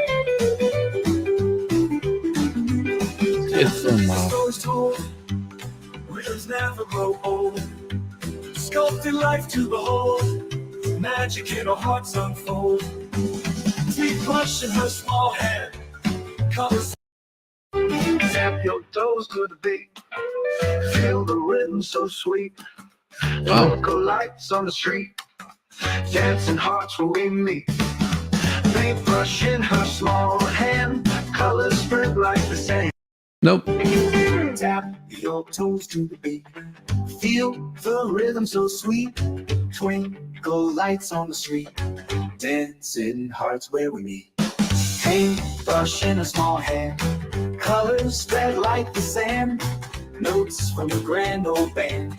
Dreams we can understand. Oh, that's not bad. I like that one. Teach her to swing tonight. Our music take flight. Under the moon so bright. To the beat, feel the rhythm so sweet. Twinkle lights on the street, dancing hearts where we meet. Paintbrush in a small hand, colors. That's a good one. Step your toes to the beat, feel the rhythm so sweet. Twinkle lights on the Oh, I like that. dancing hearts where That's we much meet. better.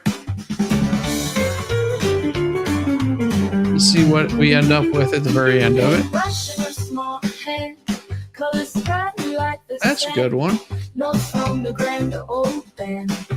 a bit slower, Jitterbug. All the music take flight under the moon so bright. Everything feels just right. Piano keys make the tune, jazz beneath a full moon. Melodies fill the room, magic that's never too soon.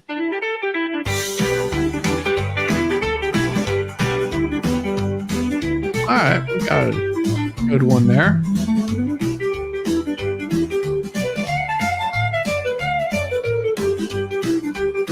All right. Rhythms never grow old. Sculpting life to behold. Magic in our hearts unfold. Teach her to swing tonight. All the music take flight. Under the moon so bright. Everything feels just right. Let's see. What we're gonna do is don't need the 808 kick in there.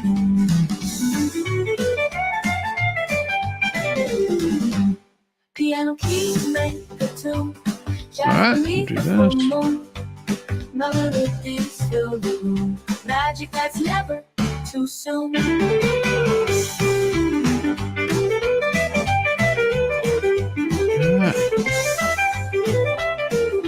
do this. All right, so we got to extend this one out just a little bit longer. We're going to extend this one out. We're going to put this in here, and we're going to extend.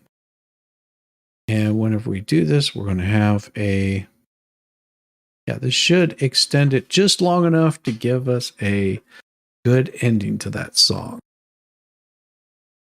And all right, cool. It's creating. So we're going to go to instrumental. And we're going to get rid of that. We'll put in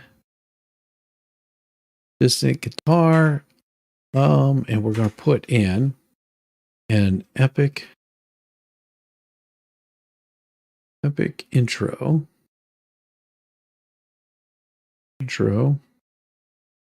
Orchestral.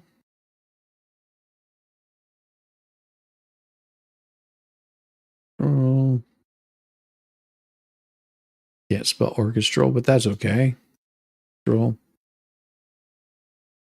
Let's see. Window.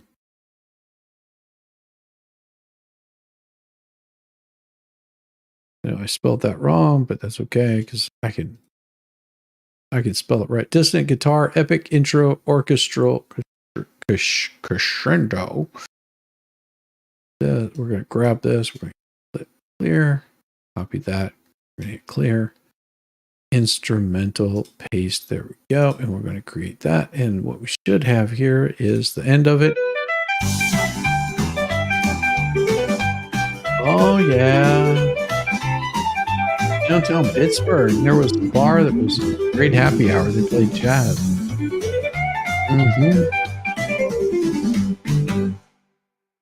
All right, I like that end. This one, other end.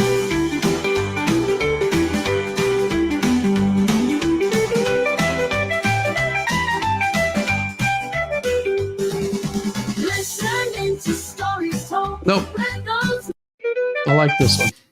I like that. And so what we're going to do is we're going to give this one here, and we're going to get the whole song right there. So that's going to build that one there. It's going to be titled One. Os uno. Get rid of this. That one to the trash. And we've got, it's called Teach Her to Swing. Let's do this. Go Teach Her to Swing. There we go. That copy.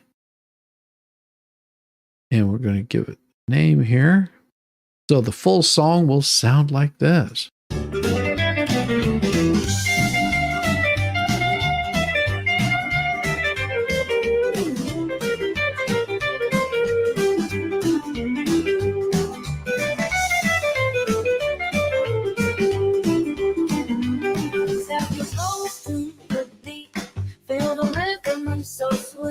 we have your next hit? On the street, dancing hearts where we meet.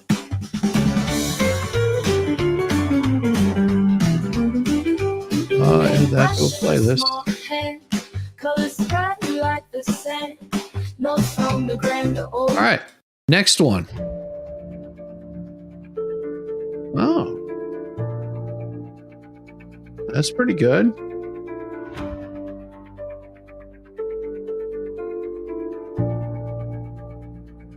That'll make a good outro.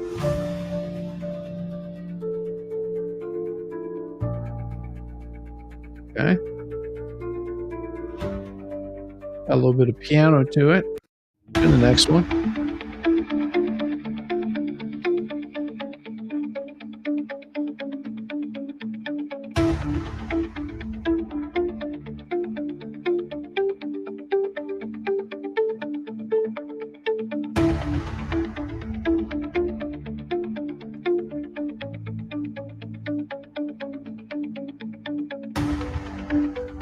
I've got this.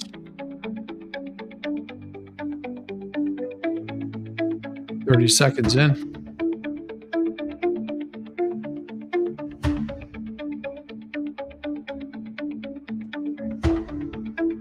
All right.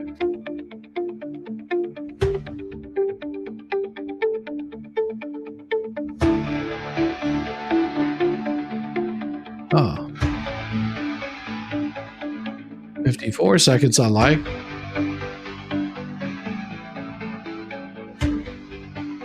One minute. I can do this. All right. What do you think? I'm thinking.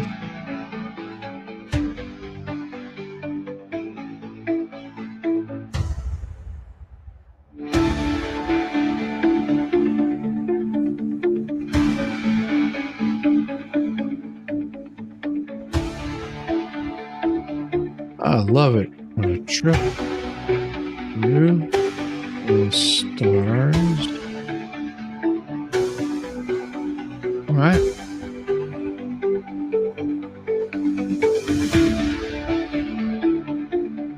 We're going to extend this at 1 minute.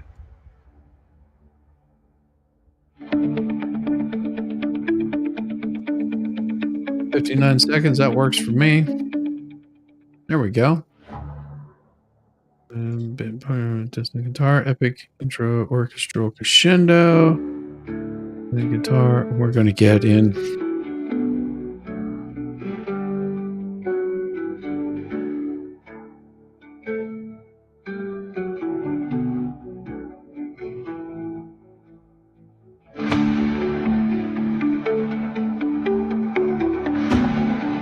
All right, let's do this. I got something for you guys. Just wait till you see what I got for you. Oh, it's going to get better. Wait till you get vocals with it.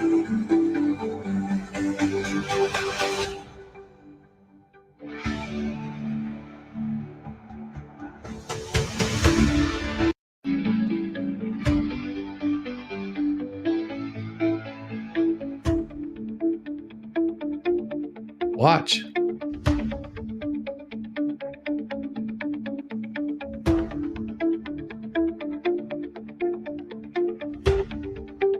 I don't know why it's not giving me any vocals.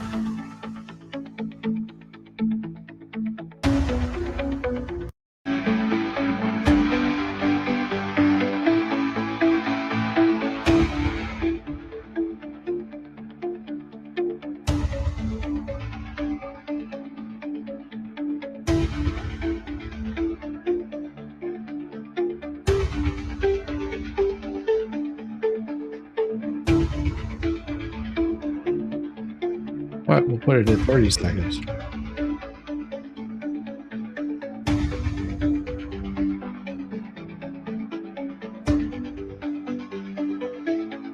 Something happened with the vocals.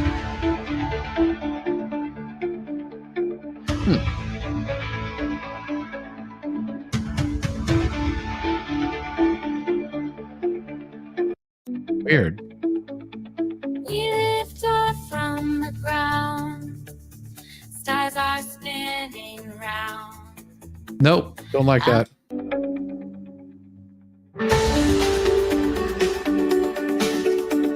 Okay.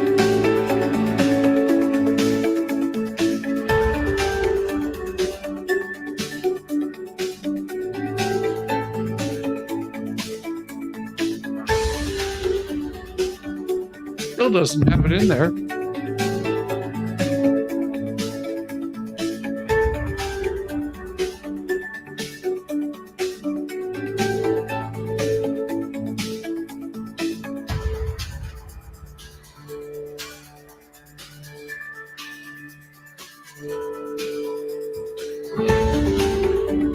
I don't know why it's not doing it.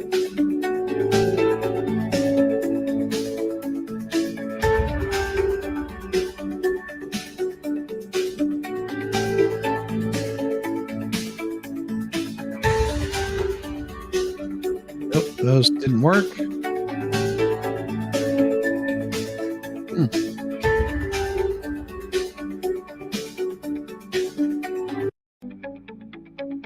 We lift off from the ground. Stars are spinning round. Up above the clouds. In the night, no sound. Here we go. Galaxies inside.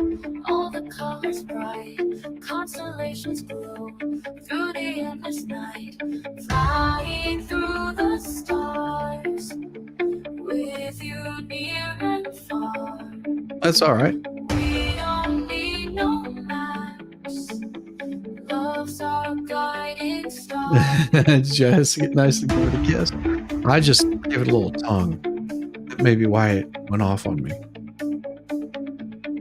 Comets flash and burn, planets as they turn, floating side by side, no need to return. Spaceship sailing free, you and me can see wonders far and wide. I like it, but let's see what else it got. We lift off from the ground, stars are spinning around, up above the clouds. You just have to lick it in the right spot. That's all. Okay. Galaxies in sight, all the colors bright, constellations glow through the endless night, flying through the stars, with you near and far. We don't need no maps. Nope. Love's a guiding star. Come flash and burn. Planets as they turn. Floating side by side. All right. No need I can tolerate it. return. Sounds too much like Disney music or something.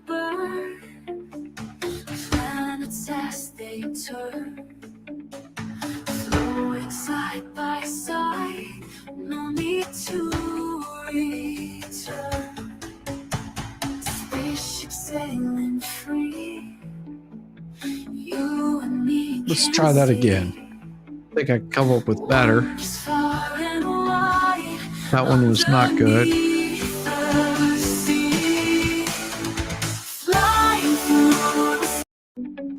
We lift off from the ground. That's better. Spinning round. There we go. Above the clouds. In the night, no sound. That's more what I'm looking for. Galaxies in sight. With a big kick in there. All the colors. We lift off from the ground. Stars are spinning round. Up above the clouds. In the night, no sound. Galaxies inside. All the colors. Yeah, this one's better. We lift off from the ground. Stars are Yeah, it's that spinning change in there round. that makes it work. Up That's a above the trash. clouds. In the night, no sound. Galaxies in sight. All the colors bright. Okay.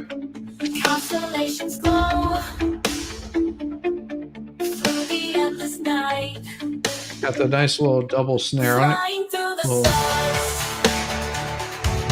With you near and far. Yeah, I can do that. We don't need no maps. Not You know a that dying star.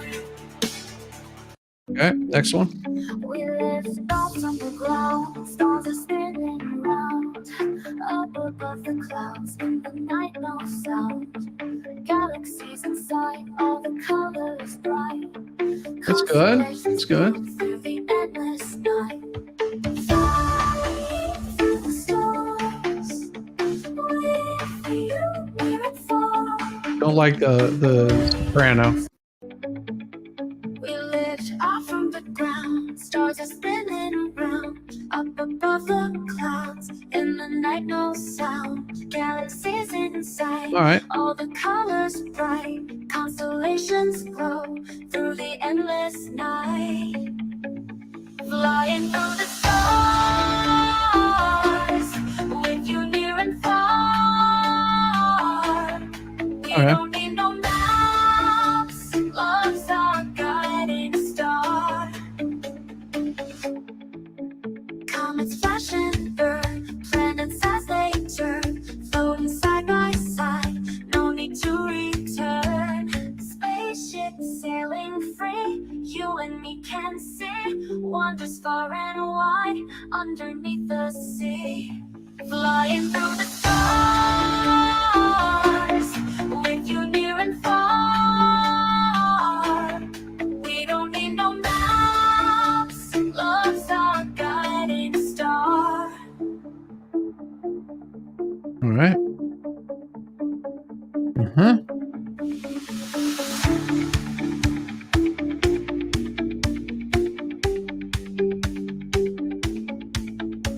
It's a good solid 808 kick.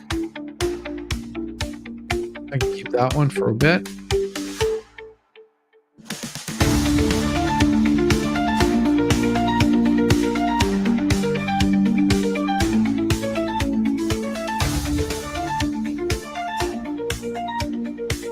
A little more drums, I agree. Comets flash and burn.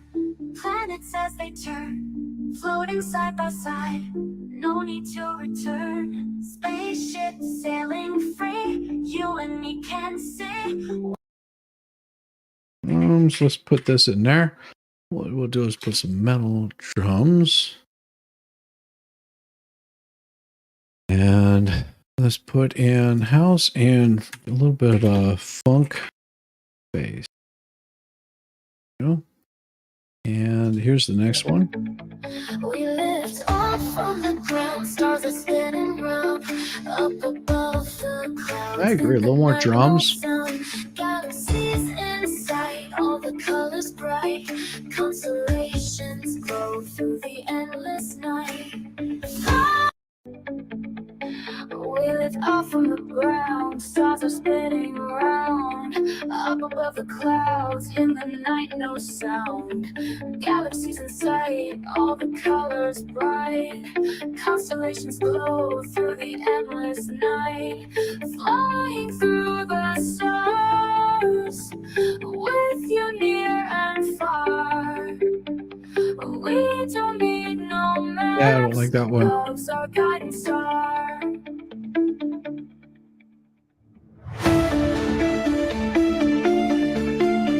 Nope, doesn't work. We lift off from the ground. Stars are spinning around. Up above the clouds. We'll see. In the night, no sound. A little whisper, that's nice. All the colors bright. Constellations glow through the endless night. Like the little whisper in there. Through the stars with you near and far. We don't need no maps. Love's our guiding Upbeat Halloween video. I like it. Ah, the soprano was bad.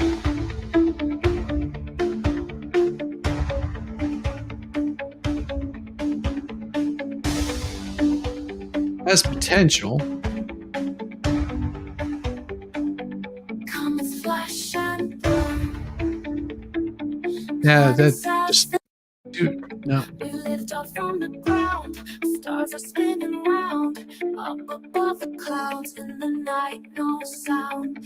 Galaxies in sight, all the colors bright. Constellations glow through the endless night.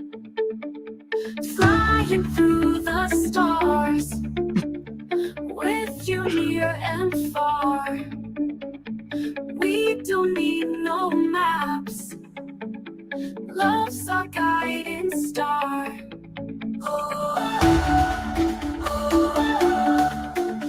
Nope.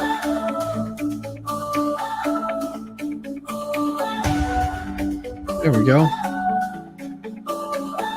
That one's getting deleted. I don't like that one. Doesn't sound, just sounds so wrong. We lift off from the ground. Moving that one. Stars are spinning round. Getting rid of that one. 'Cause this one is one I like so far. We lift off from the ground. Stars are spinning. That's what I was looking for. All right, let's see what we got here. Nope.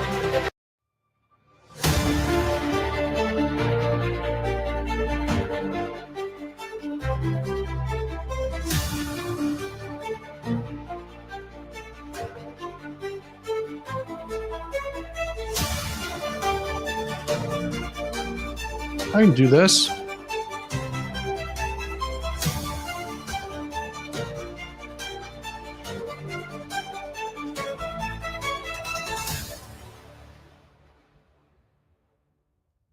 Oh, yeah.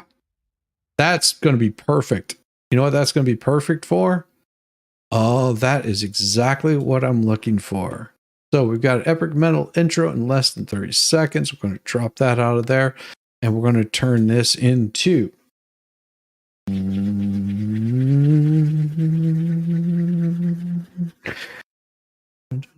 me hear it again, and I think I have the perfect part of it.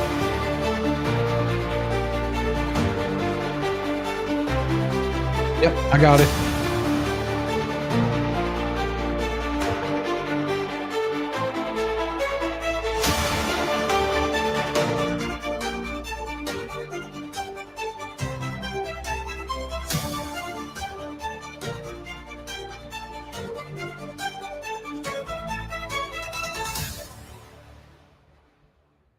Okay. All right. Here's what we got. This is going to be a song. Right? Right? A song about having, or about, write a song. And this is going to, you're going to love this. Write a song about getting drunk on daddy's moonshine and running naked through the woods. All right. This is going to be good. All right. This is going to be writing a song about getting drunk on daddy's moonshine and running naked in the woods. Yeah. So trust me, this is going to be good. You're going to love this because I'm going to put this in at about 30 seconds, if I'm not mistaken. Let me double check, and I want to make sure that I have this right. So about 30 seconds in. Ah.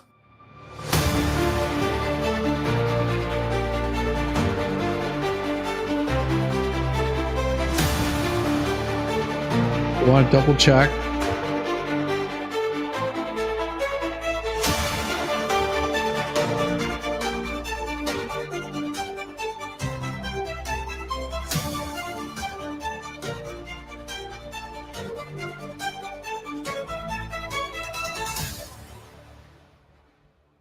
Yep, 30 seconds.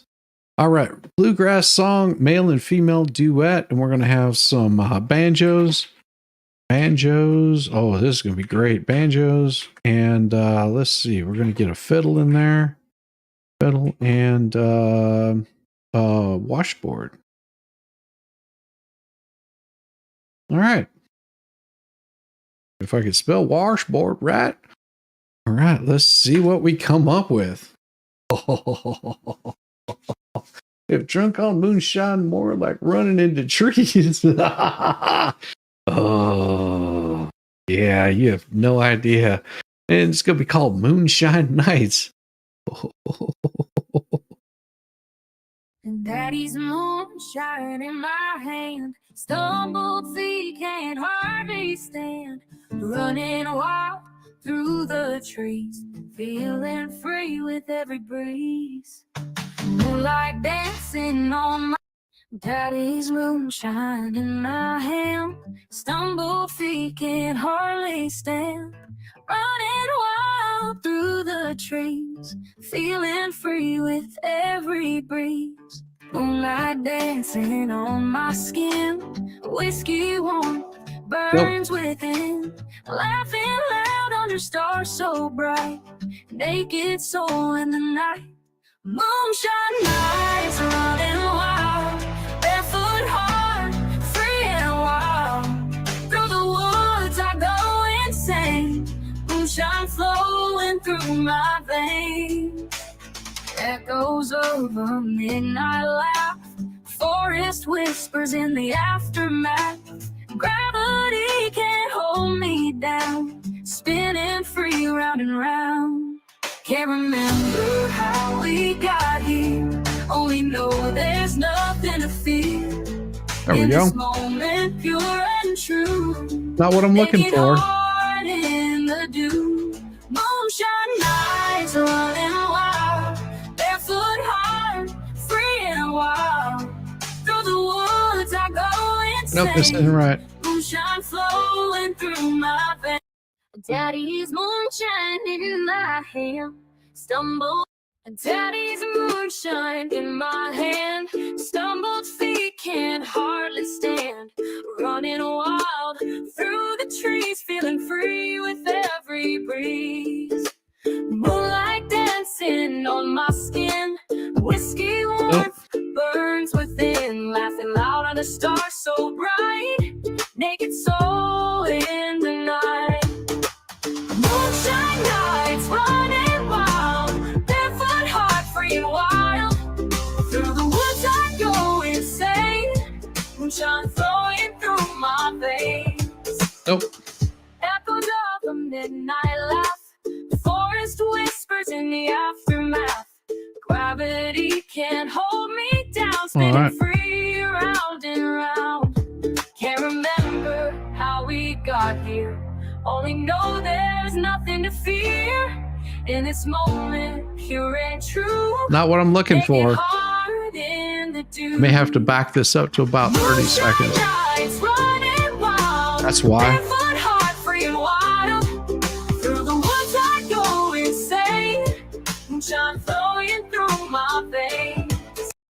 Daddy's moonshine in my hands. Nope. Daddy's moonshine in my hand. Nope, not it either. Daddy's moonshine in my hand. Stumble feet can't hardly stand. Running. Maybe. Daddy's moonshine in my hand. Stumble feet can hardly stand. Running wild through the trees. Feeling free with every breeze. Moonlight dancing on my skin. Whiskey warmth burns within. Maybe. Laughing loud under stars so bright. Naked soul in the night. Moonshine nights running wild.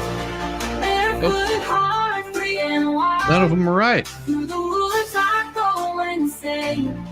Moonshine flowing through my veins.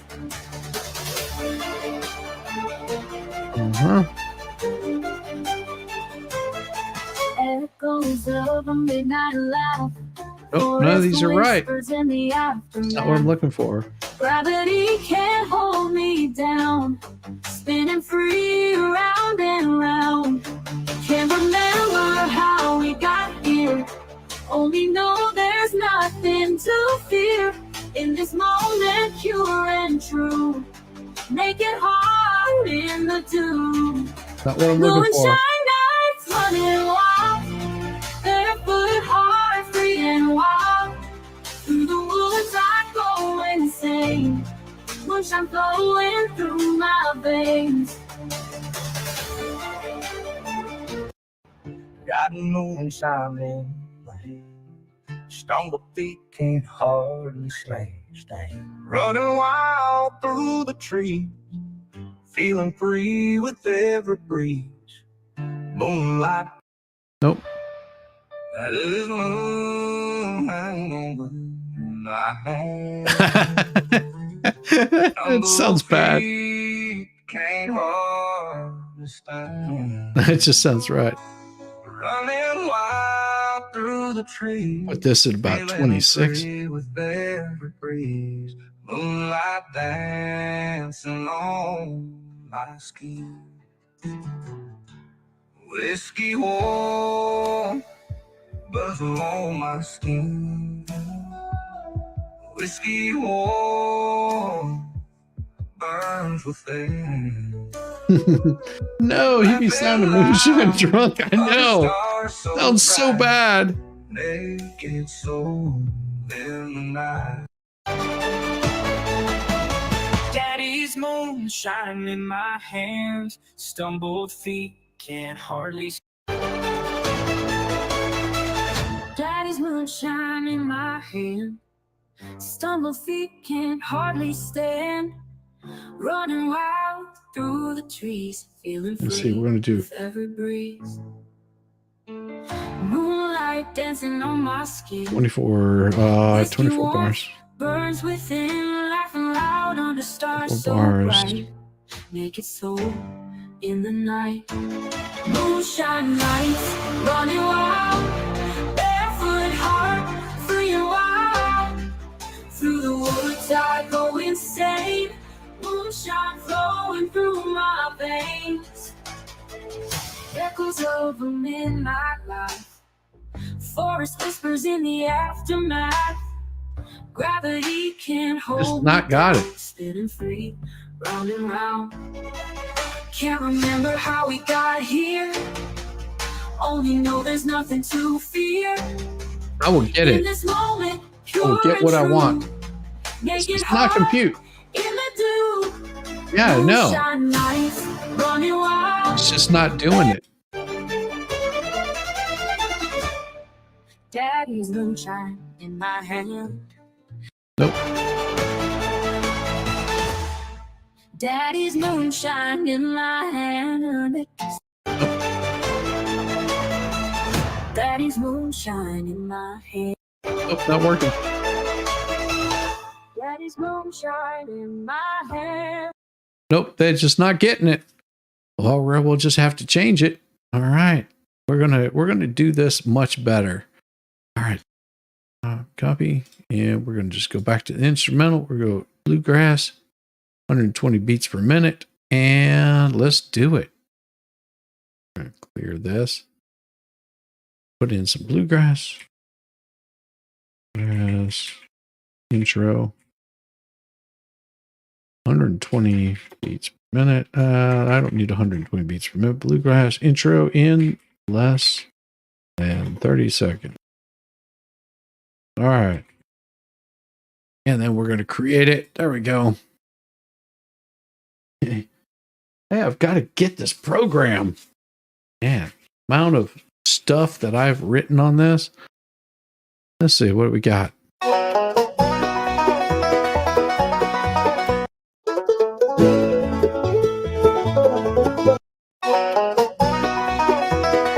right.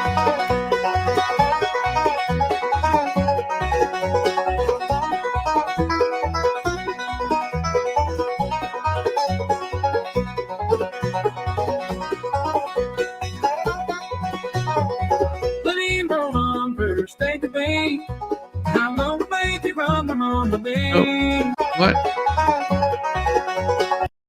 7 seconds in. All right. go. Let's do this. We're going to extend this out 7 seconds. If it'll stop working, it's garbage. Move that one to trash. That turned out horrible. That one turned out horrible. That one turned out horrible. All those were horrible. Those were bad. Those are so bad. Move that one to trash. Move this one to trash. I mean, they had like good vocals to them. They just didn't fit what I was trying to do. All right, let's see what this one looks like.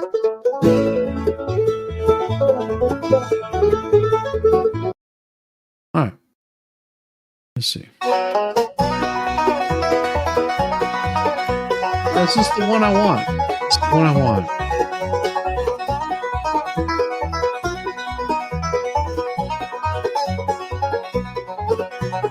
See, I only need 7 seconds of it, and it makes no sense.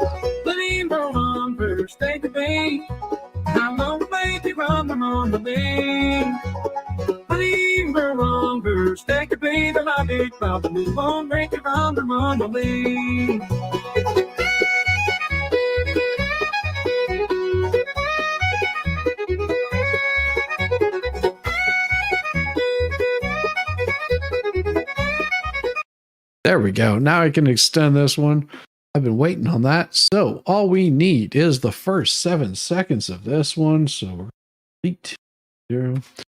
We're going to go over here. We're going to hit the first 7 seconds, which is 7 seconds is all that I need to get this going. And we are going to put this in here. We hit paste. And right about that. And we're going to turn this into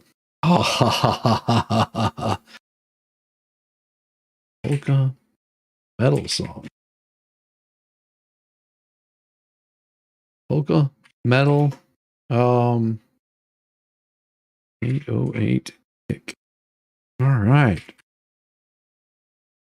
And with a little bit of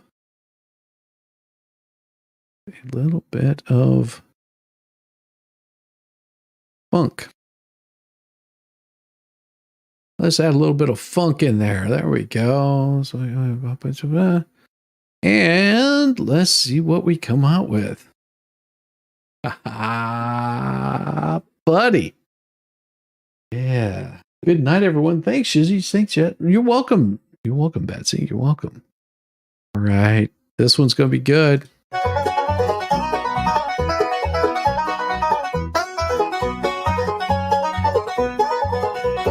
Moonshine in my hand, slow feet can't hardly stand.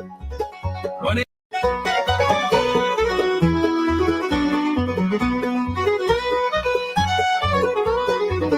Daddy's moonshine in my hand, stumble feet can't hardly stand. Running wild through the trees, feeling free with every breeze. Moonlight dancing on my skin, whiskey warmth burns within. Laughter loud and the stars so bright, naked soul in the night. Moonshine nights running wild, barefoot heart. It's got a little bit of good wiggle. Through the woods I go and sing, moonshine flowing through my veins.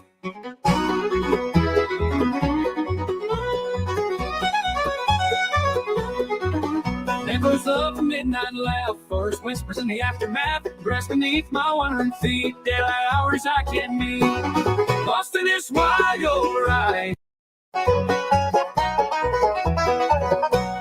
Daddy's moonshine in my hand. Daddy's moonshine in my hand. Stumble feet can't hardly stand. Running wild through the trees, feeling free with every breeze. Moonlight dancing on my skin, risky warmth burns within. Laugh.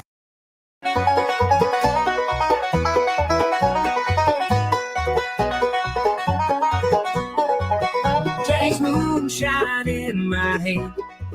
Stumble feet can't hardly stand.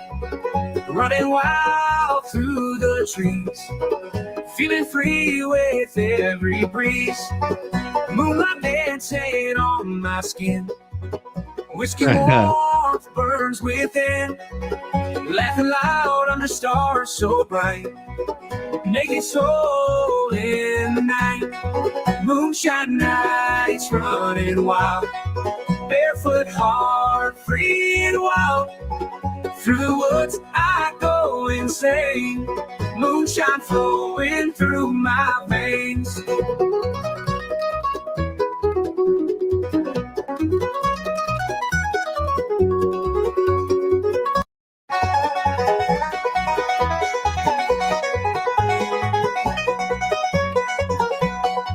Teddy's moonshine in my hand, stumble feet can't hardly stand. Nope.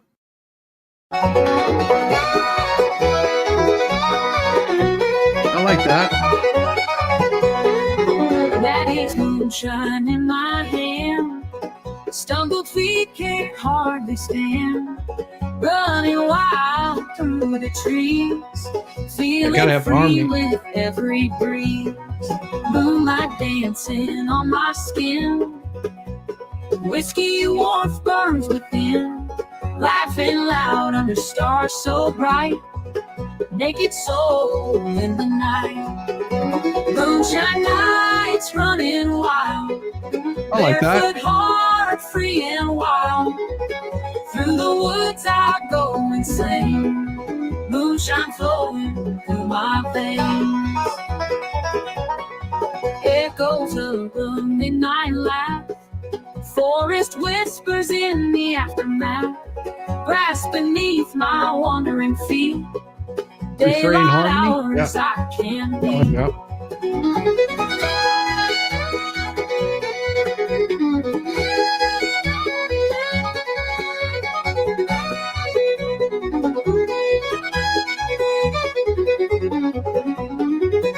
Lost in this wild ride, moonshine waves like a tide.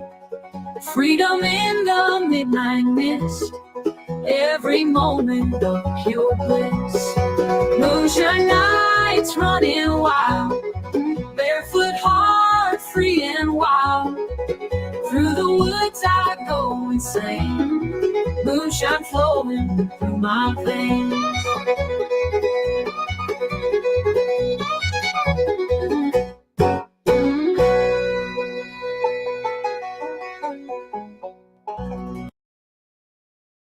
Yeah, I could see that one right there. Let's check it out.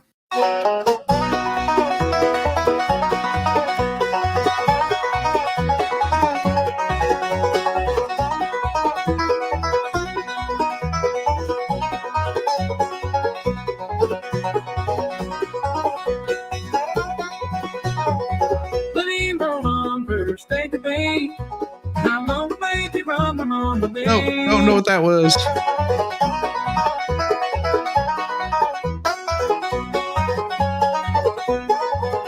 Daddy's moonshine in my hand. No, don't like that one.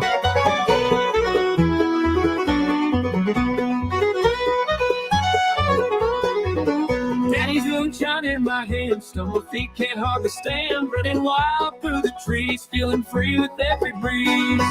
Moonlight dancing on my skin, whiskey warmth burns within. Laughing loud and the stars so bright, naked soul in the night. Moonshine nights running wild, barefoot heart free and wild. Through the woods I go insane, moonshine flowing through my veins. I think that's the one right there. Echoes of the midnight laugh, forest whispers in the aftermath. Grass beneath my wandering feet, daylight hours Is it I reading can tonight? be. Oh no. Lost in this wild ride, moonshine waves like a tide. Freedom in the midnight mist, every moment of. Daddy's moonshine in my hand, stumble feet can't hardly stand. Running we're removing that one. wild through the trees, feeling free with every breeze. Daddy's moonshine in my hand, stumble feet can't hardly stand. Running wild through the trees. Next one. Nope.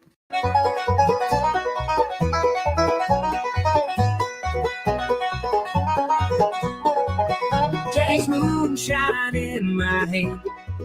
Stumble feet can't hardly stand. Running wild through the trees, feeling free with every breeze. Moonlight dancing on my skin. Whiskey warmth burns within. Laughing loud under stars. I can get the so stems bright. from her voice. Naked soul in the night. Moonshine nights running wild. Barefoot heart free and wild. Through the woods I go insane. Moonshine flowing through my veins.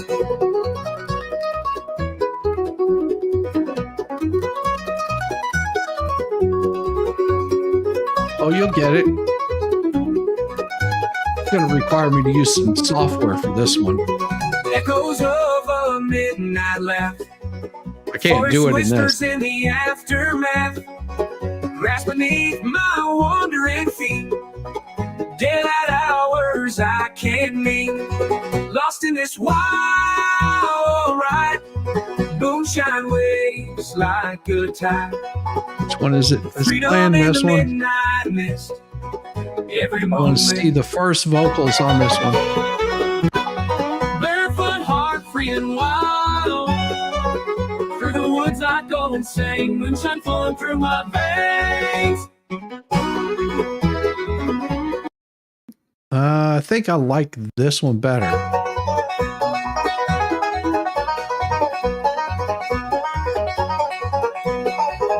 Daddy's moonshine in my hand. Stumble feet can't hardly stand. Running wild through the trees. Feeling free with every breeze. Moonlight dancing on my skin. Oh. Whiskey warmth burns within. Laughing loud on the stars so bright. Naked soul in the night. Moonshine nights running wild. Oh, not that one. Barefoot heart free and wild. Through the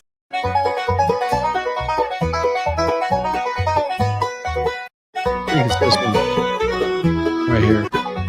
barefoot heart free and wild. Yep, that's the one I want right there. So what I've got is just the vocals for this right here. So this is just vocals. And what it'll do is Daddy's it'll, moonshine in my hand.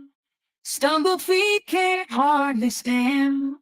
Running wild through the trees. Feeling free with every breeze. Moonlight dancing on my skin. Whiskey warmth burns within.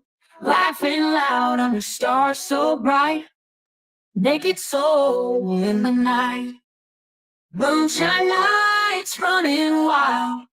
Barefoot heart free and wild. so the Through male the first, woods I go and sing. chorus together, Moonshine flowing through my veins. and then male. Echoes of the midnight laugh. Forest whispers in the aftermath. Brass beneath my wandering feet. Daylight hours I can't meet. Do it. It would have to be the duet after this. No, because then it's just got that right back there. And then after that finishes the next piece, then it's going to be Lost in this wild ride. Moonshine waves like a tide. Freedom in the midnight mist. Every moment of pure bliss. Moonshine nights and then running both of them wild. together. Barefoot heart free and wild. Through the woods I go insane. Moonshine flowing through my veins. And I'm pretty sure that that's the end of it right there. I'll have to listen to this one just to be sure.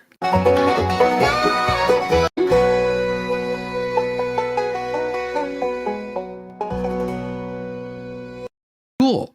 I can do that. So what it is if I'm pretty sure it's this one right here. All right. So then I'm going to thumb this one up and I'm going to pick this one apart here. So it uses the get stems. All right. So I've got the stems off of that. Damn, I messed up. Oh, so what I need is this whole song. Pretty sure this one ends. Running wild.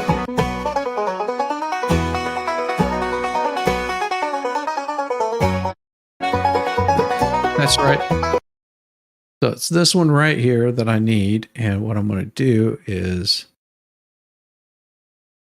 extend. I'm going to take that one, this one, which was female. All right. I've got to get the whole song. Get whole song. I'm pretty sure that's it right there. Let me double check and make sure. Yeah, that's the whole song. So get whole song right there. And then we'll stem that one out. And then we're going to take this one here. And we're going to get the whole song off of this one. Get whole song. That'll be perfect. And then I can mix those two together. I can drop the stems off of both of those. And I should be able to mix those. It'll take me a couple of days to get those together. But I should be able to use them. Yep. Pretty sure. Yeah, it'll take me a little bit, but I can do that. But I still can hear well. Yeah, so I've got the full songs off of these, and all I have to do is drop the stems on them, and I've got it. Perfect. So it's a 2-minute and 6-second long song. Perfect. All right, we'll just thumb these two up right here, and we'll work on that tomorrow. Ladies and gentlemen, boys and girls, everyone, it is 11:42. I have got to get me some sleep. Song of Rain. Yeah. Tomorrow morning, I will have a very interesting morning. I've got a lot of work to do in the morning, so I'm going to kick all you guys to kick you all to the curb. Not in a bad way, just in a good way. It'll be fun.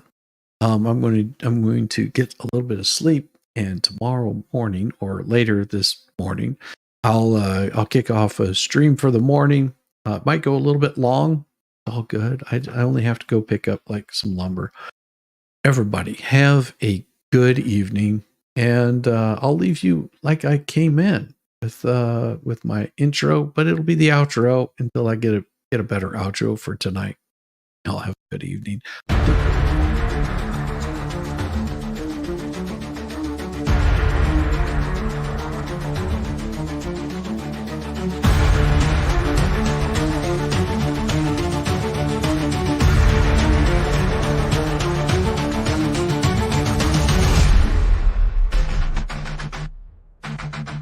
Running through the maze, I felt the pain, chasing what only a dream, breaks and schemes.